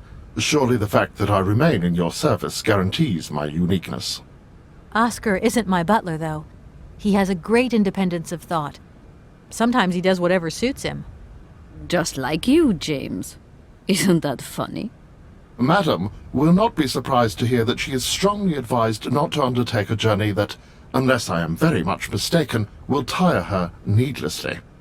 James, only one of us will make that decision, and that person is me. I'm very curious to meet your automaton, my dear. Where is it? He had to stay with the train in Komkalsgrad. The director used his hands for the final touches on his pianist. It's the same pianist that will accompany you when you sing. How quaint! Another automaton. And this one can even play along with me? Play for me? Ah, why does my voice abandon me so now?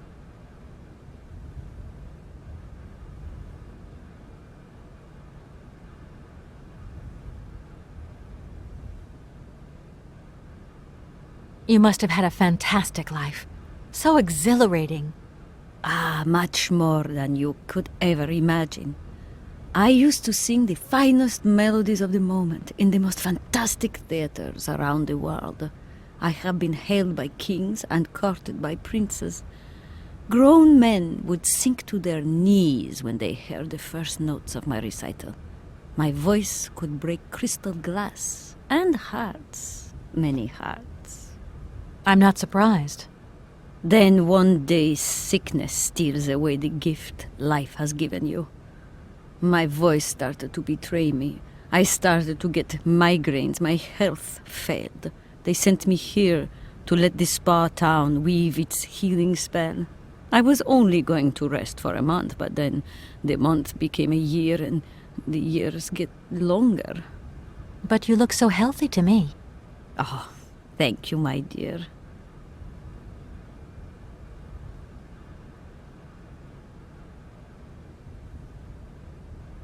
I'll let you get a bit of rest. Thank you for listening to me.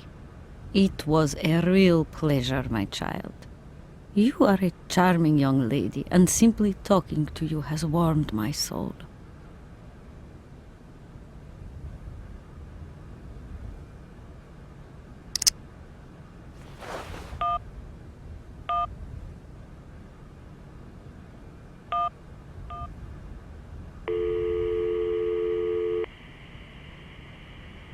I'm sorry. Catch me after my aquagymnastic session when I'm all toned up and ready to talk.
Hello, Hotel Moritz?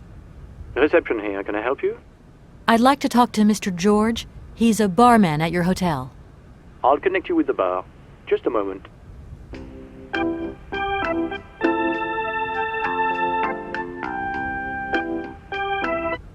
Hello, hotel bar? Hi, I'd like to talk to George, please.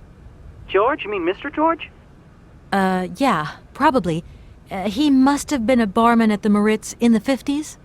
Well, don't want to disappoint you, but Mr. George stopped working here quite a while ago. What was it about? I've been told that Mr. George had a recipe for a fantastic cocktail, and only he knew the ingredients. I absolutely must know what was in it. It's a matter of life and death. I'd love to help you, ma'am, but you see, old George, now he knew a lot of cocktails. One hell of a barman and one hell of a reputation. He did write down his recipes before he left, but if you can tell me which one you were looking for exactly? I don't know. There are a lot of them, you say? Yeah, the Paris Peking Shuffle, the Deep Green Secret, Boco Poco, Blue Helena, Red Mambo. Helena! Yeah, that's the one. The Blue Helena. Right, I'll take a look. Blue Helena, you say? Let's see. 1 measure of vodka, 1 measure of blue curacao, 1 measure of honey, a dash of lime and ice cubes. Shake it all together, and Bob's your uncle. Perfect. Thank you very much, sir. You have been most helpful to me.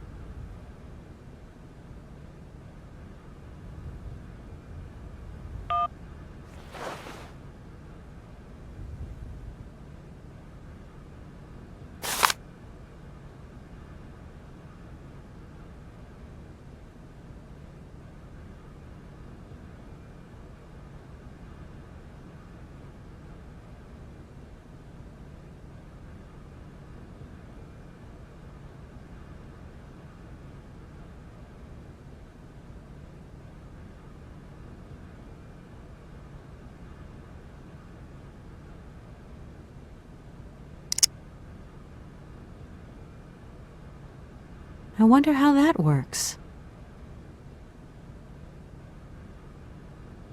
I wonder how that works.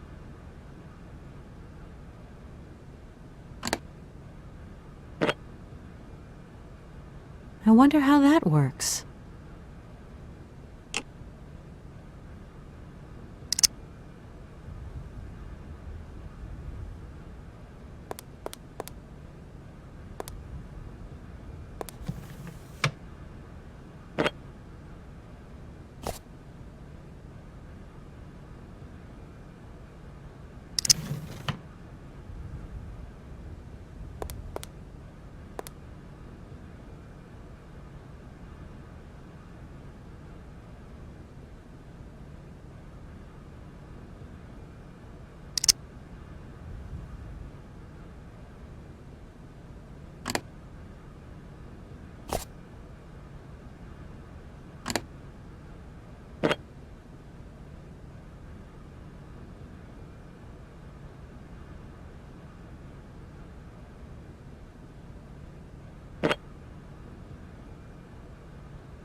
My God!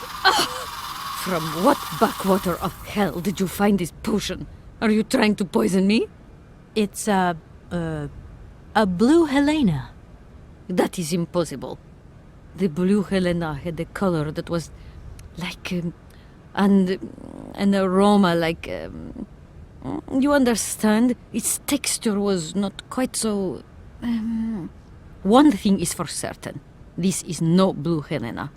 Make an effort, my child. Right. I guess I'll try out another mix.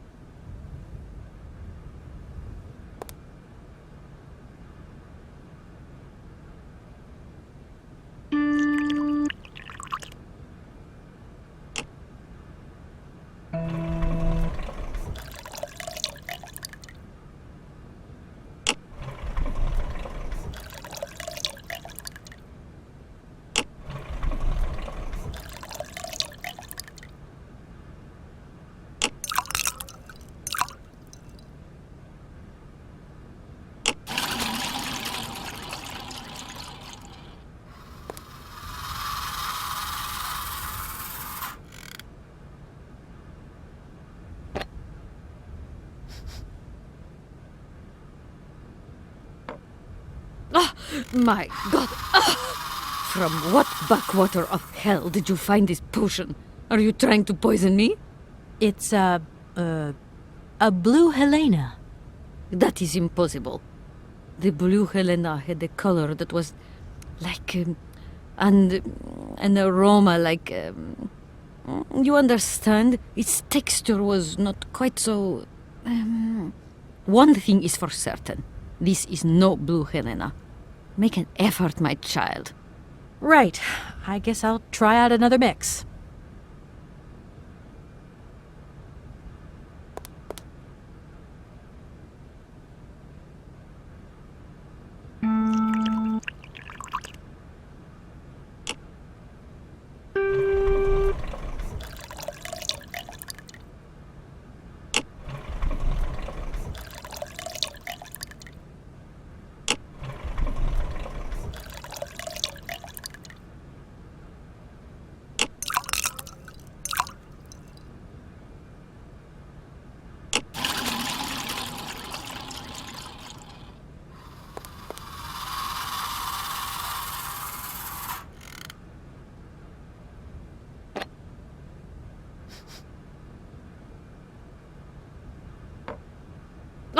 My God!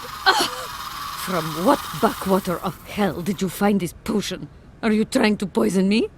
It's a blue Helena. That is impossible. The blue Helena had a color that was like an aroma like you understand? Its texture was not quite so.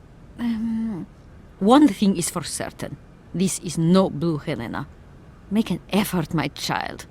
Right. I guess I'll try out another mix.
My voice.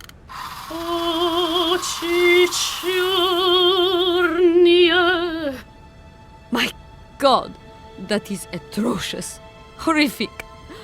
It was too good to be true. George's blue Helena is powerless, ineffective on the voice of an old woman. But your voice is perfect. Don't be so down on yourself. You just need to warm up a bit, that's all. After all these years, it's to be expected. No, I am very grateful for all your efforts, but really, I cannot go on stage with such a puny, pathetic voice. My performance would be so poor. I would get such bad reviews. You've just got to get your confidence back. Hasn't she, James? I must concur, madam. It sounds to me like your voice is fully restored. James, be quiet. You are a sniveling little creep.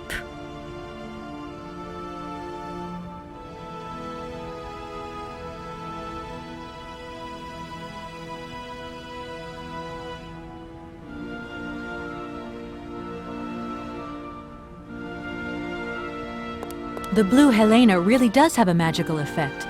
Your voice is sensational. I am not convinced. If my voice has really returned, it is not ready. It is still not powerful enough. I tell you, you're wrong. The Comcalls grad director is going to be amazed. My dear, how little you know. I remember a time, madam, when you would test your vocal prowess by breaking crystal tableware and decorations. Ah, those were the days. Shards of crystal. I could never do that now.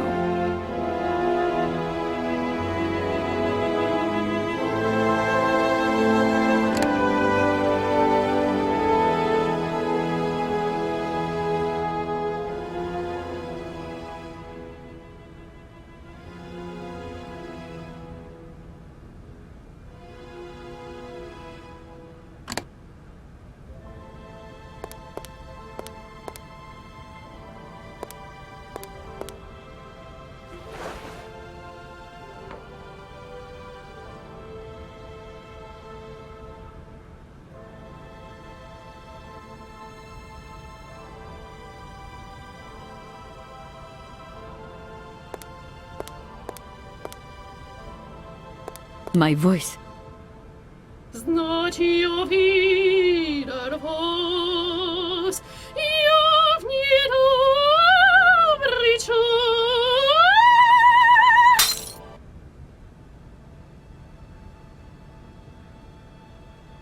My God, what have I done? My voice has returned. Did you hear that, James? My voice has returned. Your voice is still as magnificent as ever, madam. But please don't forget, you're no spring chicken these days. Time has taken its toll. And you're not the toy boy you once were either, James. I hope you have fun on your own. Madam, leaving you is quite out of the question. Don't be stupid, James. What would you do there? Your place is here. You must prepare my return. Madam, I won't insist. Adventure is not an integral part of my action functionalities. Maybe you're right, madam. As ever. Do I understand correctly that you're going to go with me to Comcalls grad? You do, my dear. We're going on tour, my dear. Anchors away. I'll go back to the airship to prepare my departure. You can join me there when you're ready. James! Take me to my room. I must prepare. Quick! Quick! What are you waiting for? My fans are waiting for me. Are you sure you're sure about this, madam? Shut up, James, and put your foot on it.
Hello? Hi, it's me, Olivia. Hey, sweetie, what's new? How was it at the Goldbergs then? Like, alcoholic. Is that all? What's up? Cat got your tongue? Well, tell me what you're up to. How's the case going? How's that Romansky chick? You don't think it's dragging out too long? I haven't had the time to get bored, I can tell you that, but... Hey, Olivia, what's the matter? You didn't even answer my question. That's so unlike you. Did I tell you I bought this really cool blue silk top? Olivia, what are you hiding? Come on out with it. You've got me worried. Oh, Kate, I'm sorry. I've done something horrible. I can't sleep anymore. I can't eat. I keep wanting to hurl. Olivia, tell me what's going on. Dan! What about Dan? Has something happened to him? You're gonna hate me for the rest of your life, and you'd be right. In your situation, What? After the Goldbergs, Dan took me home. We were a bit, we shouldn't have drunk so much. He came up to mine to have a nightcap, and then... Okay, you're gonna hate me. Please hate me. I got it. It's all my fault. I could never tell you that I've had the hots for Dan for ages, because you're my friend and you were engaged and all, but then we got so close lately, and I just lost sight of what's right and what's wrong. Kate, the guilt is killing me. I want to die. Look, don't bust a gut over it. You and Dan, it's like not real right now. I gotta go, Olivia. I need to process this new bit of data. Are you like some automaton or something? Kate, please. I'm hanging up now. I want to be on my own.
Oči čornie, oči strasnie, oči жгучие и прекраснее, как ему я вас, как боюсь я вас, знать увидим вас, я в недобрый час. Очи чернее, очи страстнее, очи жгучие. И прекраснее.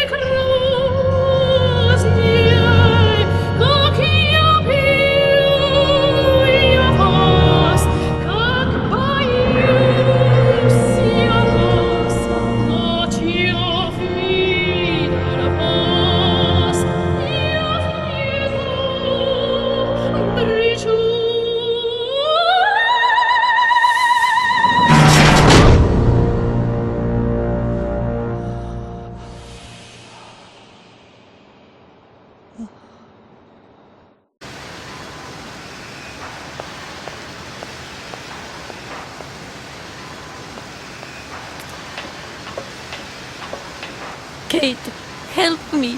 What is happening? What does this man want of me? He has gone totally mad. Don't worry. There must be some way of getting you out of there, and I'm going to find it. But do hurry up, my child. I am terrified he will return and become dangerous. Be strong, Madame Romansky. You can trust me.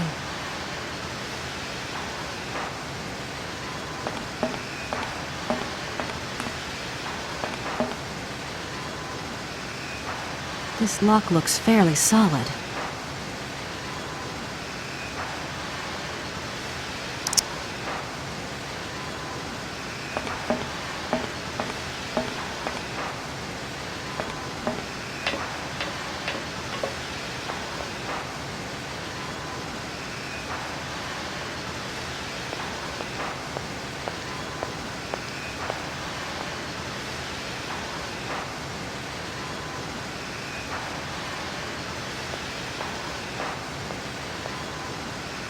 That door is locked.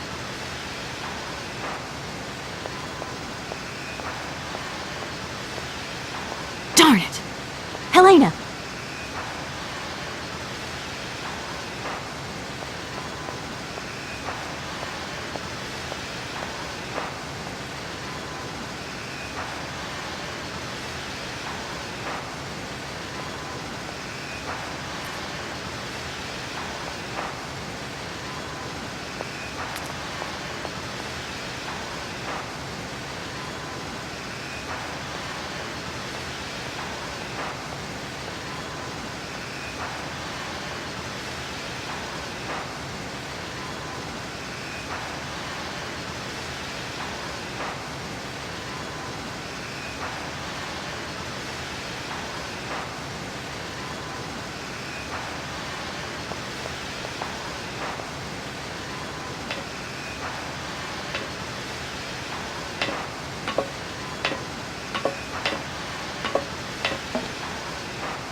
Seems this monorail is controlled from somewhere else.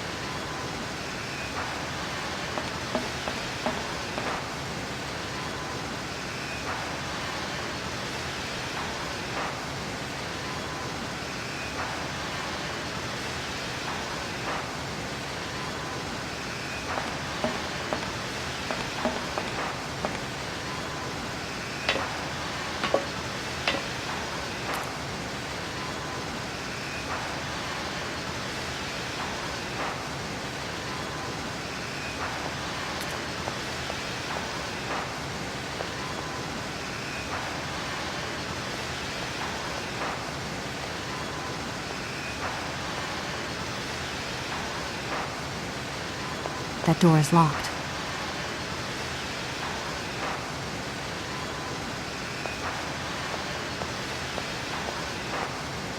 Darn it! Helena!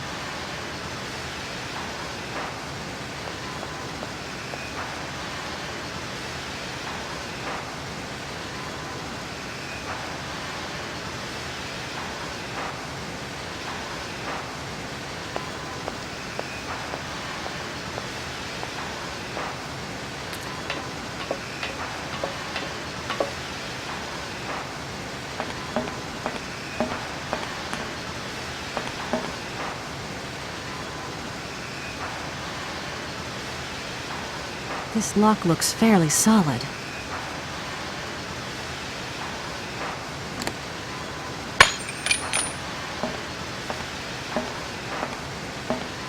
Ah, at last, young lady. I was beginning to be desperate. I came as fast as I could. Now hurry! Get out of here quickly before that maniac notices. I've got to get Oscar's hands back.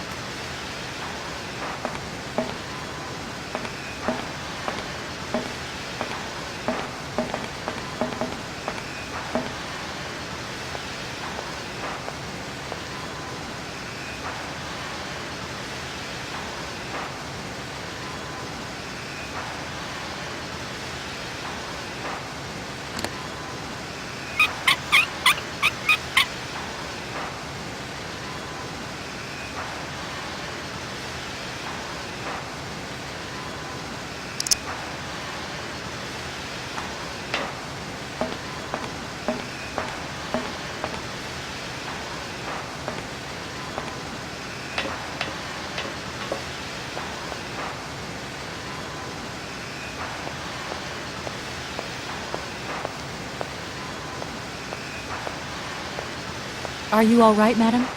My heart has been put to the test here, but it just might hold up. Let's go. Let's not hang around here.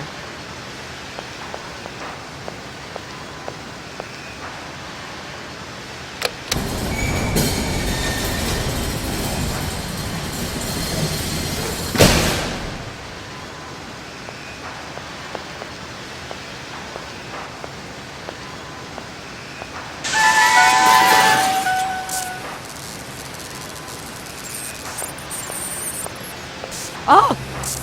My God! What has happened now?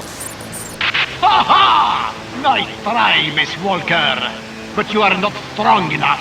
Not for me. So you can stop playing games now. Return the hands to me. And bring Madame Romansky back, or I shall not be responsible for my actions. You don't scare me, you old lunatic. Helena, grab the hands and get back to the train. Tell Oscar to get ready to leave. I'm gonna find a way out of this lousy factory.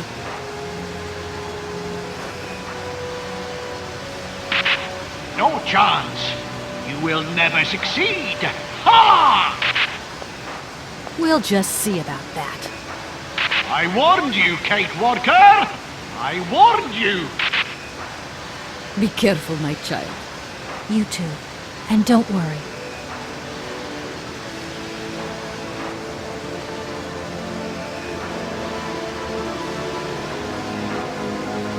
That door is locked.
That looks like a ventilation duct.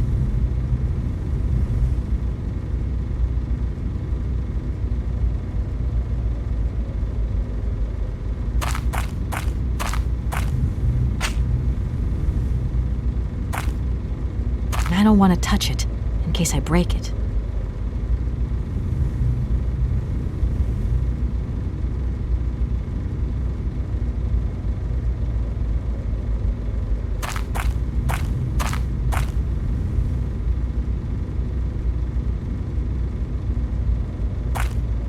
That looks like a ventilation duct.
I don't want to touch it, in case I break it.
What on earth is going on?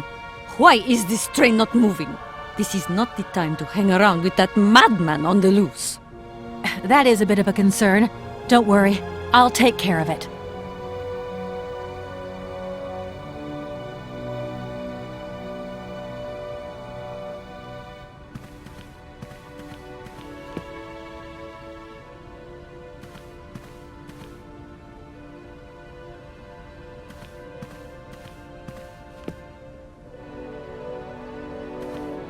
No point weighing myself down.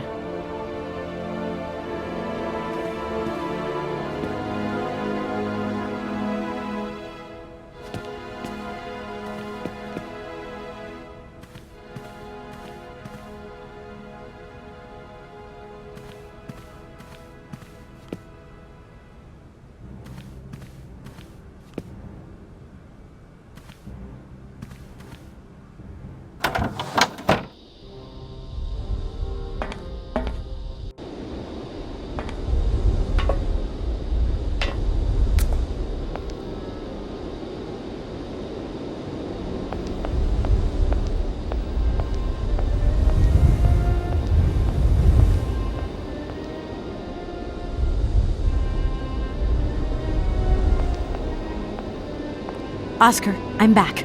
Let's get out of here. What a pleasure it is to see you again, Kate Walker. Please take your seat with Miss Helena in the carriage. She simply is a charming lady.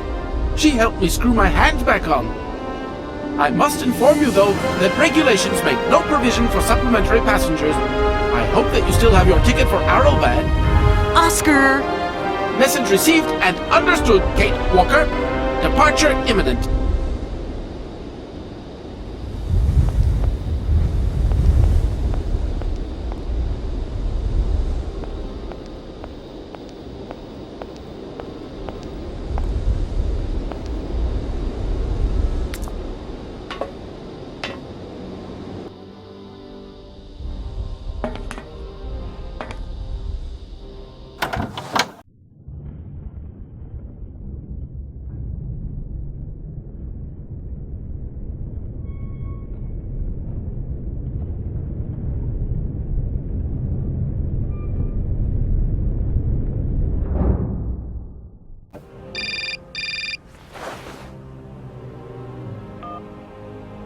Hello? Kate, hi. It's me, Dan. Are you alright? I'm okay now, yeah, thanks. But if I said that not long ago I was grappling with a mad music lover who wanted to kidnap an old forgotten opera star, but I foiled his plan and escaped through an abandoned mine, then I guess it's completely mad. You'd be proud of me, Dan. Real proud. Kate, I don't understand a thing you're saying. I barely recognize you. No, it doesn't matter. How was your day? Yeah, of course. I went to dinner with the Goldbergs. I finally beat Bob at squash. The cleaning woman broke the vase in the entrance hall. Well, other than that, nothing new. I see. Everything's cool, though? Yeah, everything's, cool. You're not missing me at all? Oh, yeah, sure I am. I had Olivia on the phone. She was a little upset. Nothing to say? I'm so sorry.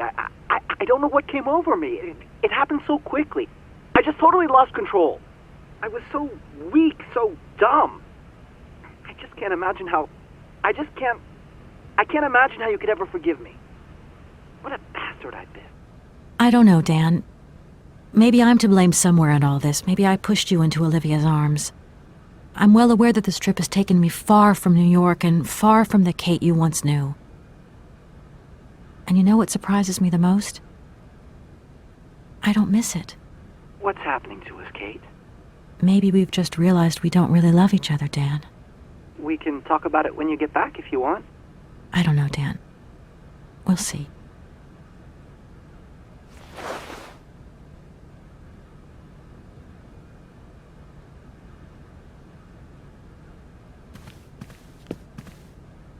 What on earth is going on?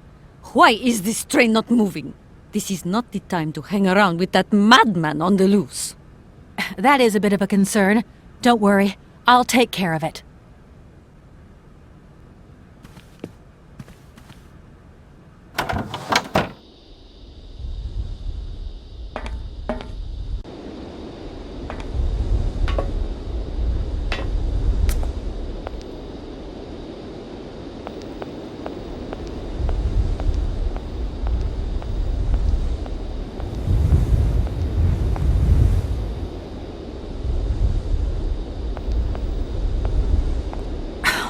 What is it this time? Large iron rods have emerged from between the huge legs of the giant statue. The track is now completely blocked. But that's absolutely crazy! Will that madman never get off our case? I'm gonna see what I can do.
No point. It's locked.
I don't need to do that again.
Oscar, let's get the hell out of here.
Mr. Felix, sir.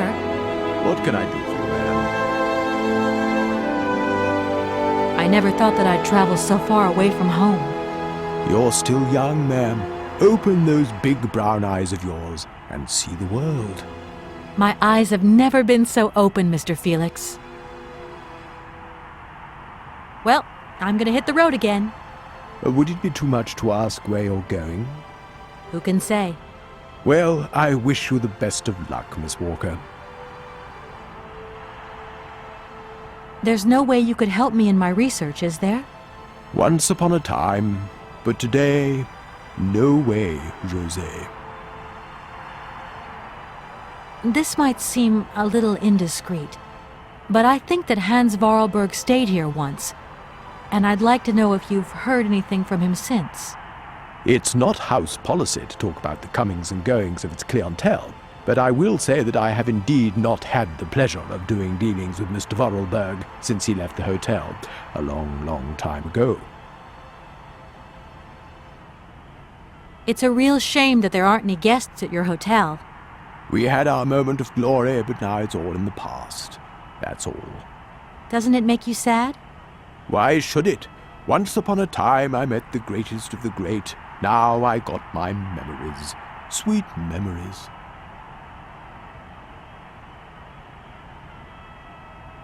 I'm leaving now, Mr. Felix. See you again, Miss Walker.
Could I just take 30 seconds of your time here?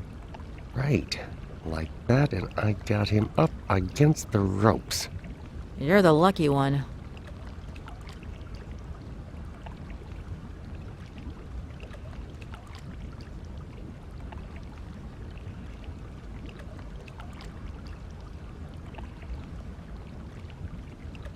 Could I just take 30 seconds of your time here?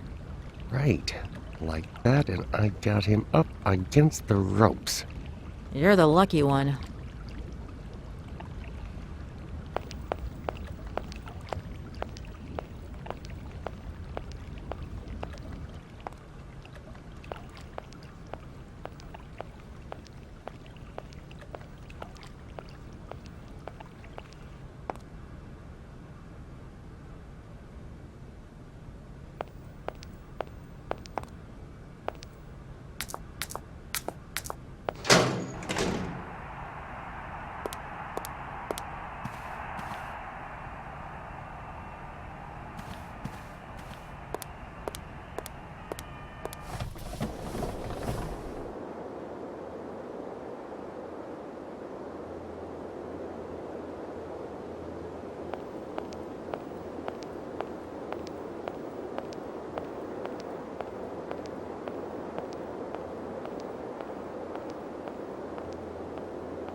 You okay, Oscar? Still in one piece? Humor is a concept outside the scope of my functionality, Kate Walker. You should know that by now. Oscar, come on, quit crabbing. We got out of that dingy city safe and sound, didn't we? And even with a certain style, I might add. Style is the right word. Hey, what are you doing on the platform? That's not like you. I wanted to take a little air and dust away the cobwebs from my joints.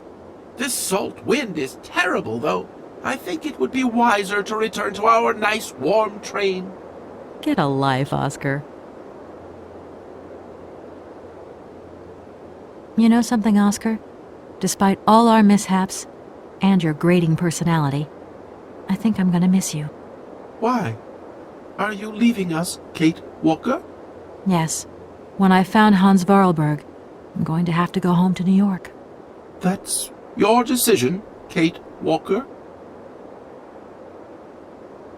Oscar, can we get going now? Really, Kate Walker? First, we have to wind up the train's mechanism. Of course. What was I thinking of? Right away, I'm on the case. Oscar, the wind has dropped. Maybe you can come with me. Kate Walker, a high-precision mechanism like myself has a built-in aversion to sub-zero temperatures. You know, Oscar, sometimes I think we'll never find Hans Vorarlberg. You have manifested a certain spunk and perseverance, Kate Walker. Please do not be discouraged. It's possible you are closer to your initial target than you currently imagine. Yeah, maybe. I hope the train wasn't damaged in the explosion. Do not worry, Kate Walker. I checked that everything was in order. You really do think of everything, Oscar. I do not think of water sports, Kate Walker. The weather has changed since my last visit. The wind has dropped, and it has started snowing a little. I was not fortunate enough to accompany you on your first visit, Kate Walker. You abandoned me to who knows what horrible fate in that creepy factory. Oscar, do you know something? You're changing. You might not notice, but you are. Change is outside the scope of my functionality, Kate Walker. See you around, Oscar. I'll be waiting for you, Kate Walker.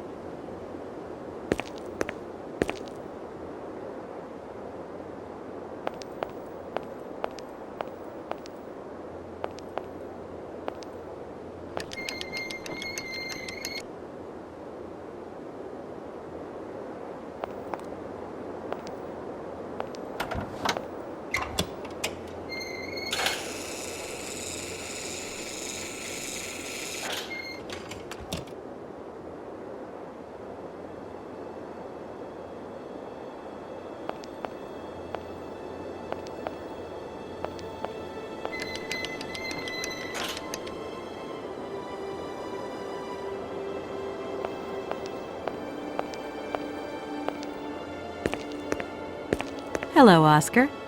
Hello, Kate Walker. Oscar, I think everything's ready. We can go now. Are you sitting comfortably? Then we can start the engine and get going. I'll be circulating shortly to punch your ticket. Give me a break, Oscar.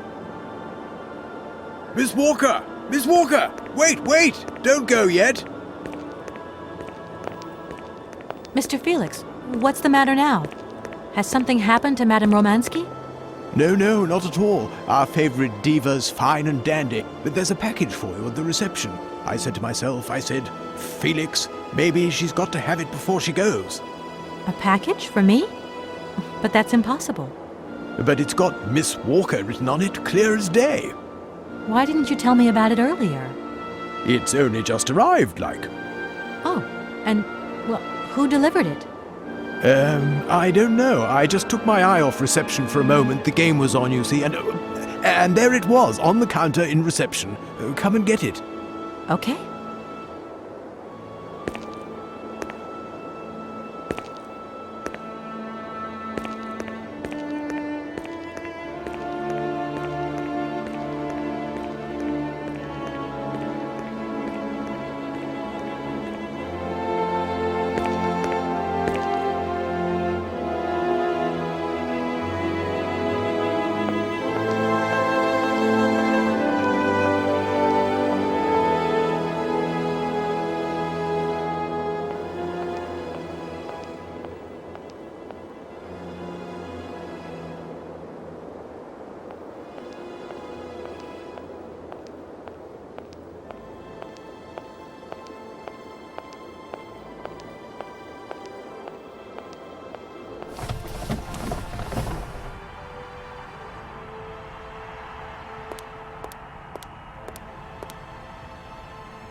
Mr. Felix, sir.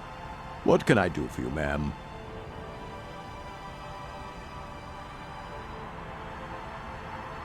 I've come to pick up my parcel. It's waiting for you there on the counter, miss. Why, thank you.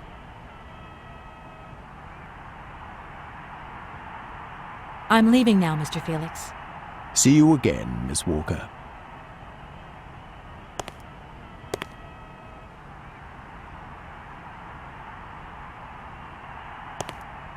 Mr. Felix, sir.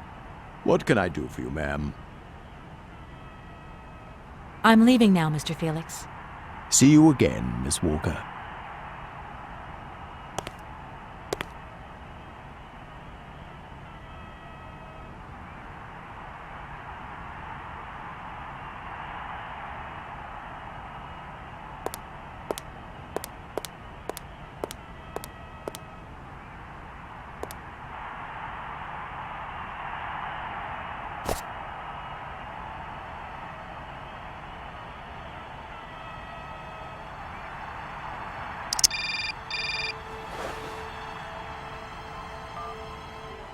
Hello? What the hell are you up to, Kate? Mr. Marson, please, do try to understand. Understand? What I understand is this. 1. Our main client is ready to drop the whole caboodle if the deal isn't tied up in the next 24 hours. 2. This is going to cost the firm multi-dineros. And 3. I made a serious error of judgment trusting you with this case. That's what I understand. I know it doesn't look like it, but... No buts, Walker. You're looking for a senile old creek and you're making heavy weather of it. You know, he isn't as senile as all that. He's got this creative streak.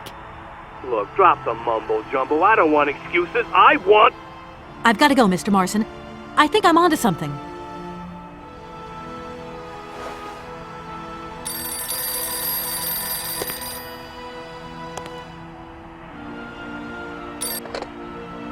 Hello, reception here. Felix Massana at your service.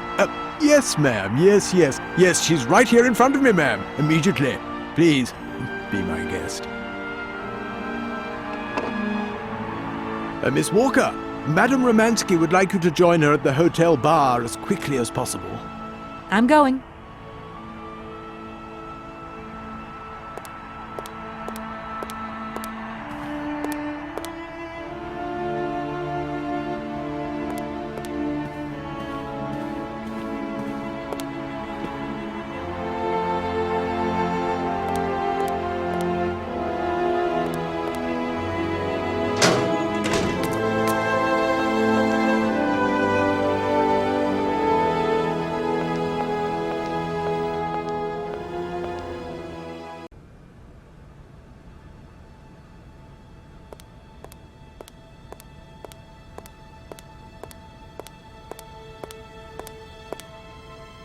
Madame Romansky, you wanted to see me?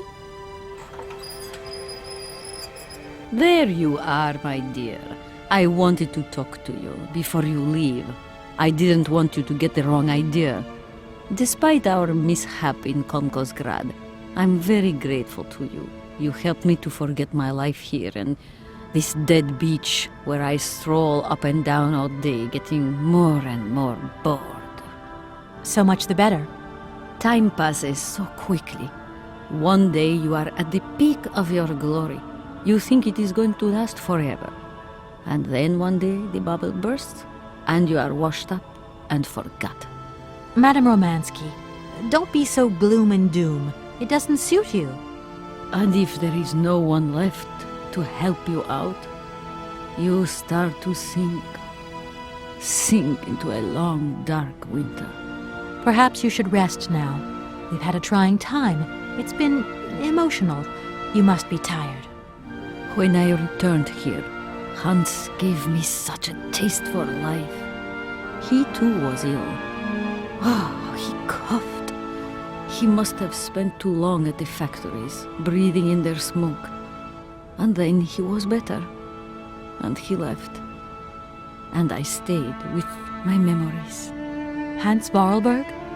Hans Vorarlberg was so full of joy, so carefree. He was a little simple of spirit, of course, as they say. He was a child who made fantastic toys.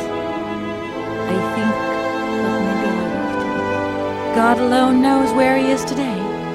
The plane with the hotel supplies has arrived.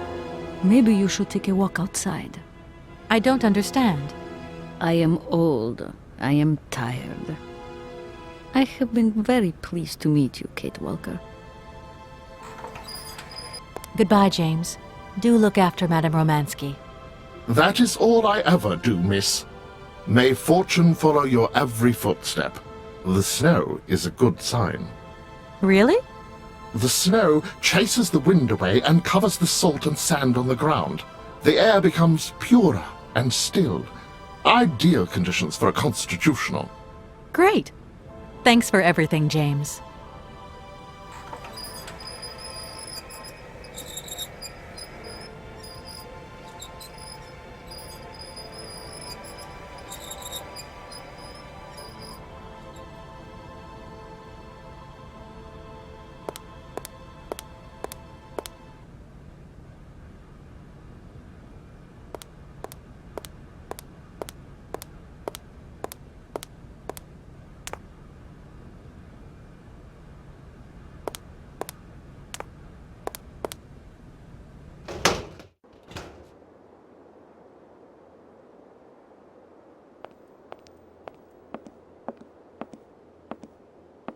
Good morning, sir. Mr. Vorarlberg? Hans Vorarlberg? You've brought the train, then. That's good. Mr. Vorarlberg, you have no idea how pleased I am to meet you at last. I'm Kate... Where is Anna? Your sister has passed away, Mr. Vorarlberg. I am sorry.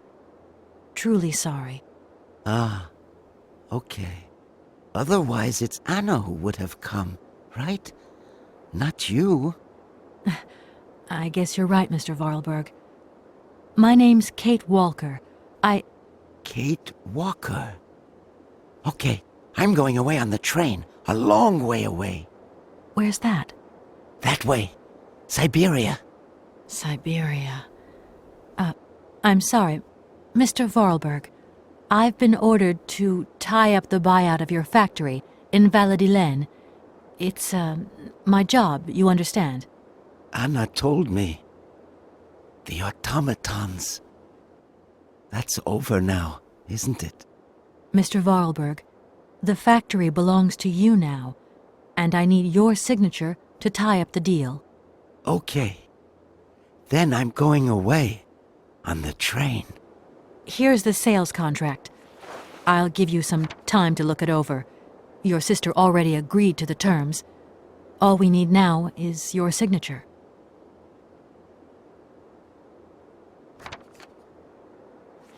What? You've signed just like that? Without reading it? I can't read. I don't know how to. Oh, in that case, I'll read it for you. No, it's okay. Leave it. I've got to go away on the train, Kate Walker. As you wish, Mr. Vorarlberg. And let me wish you a very pleasant journey.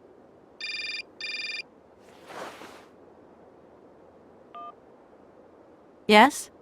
Listen, Walker, I've decided to send over some backup. No need, Mr. Marson. What do you mean? Hans Vorarlberg has just signed. Everything's hunky-dory. Are you saying that... Yep.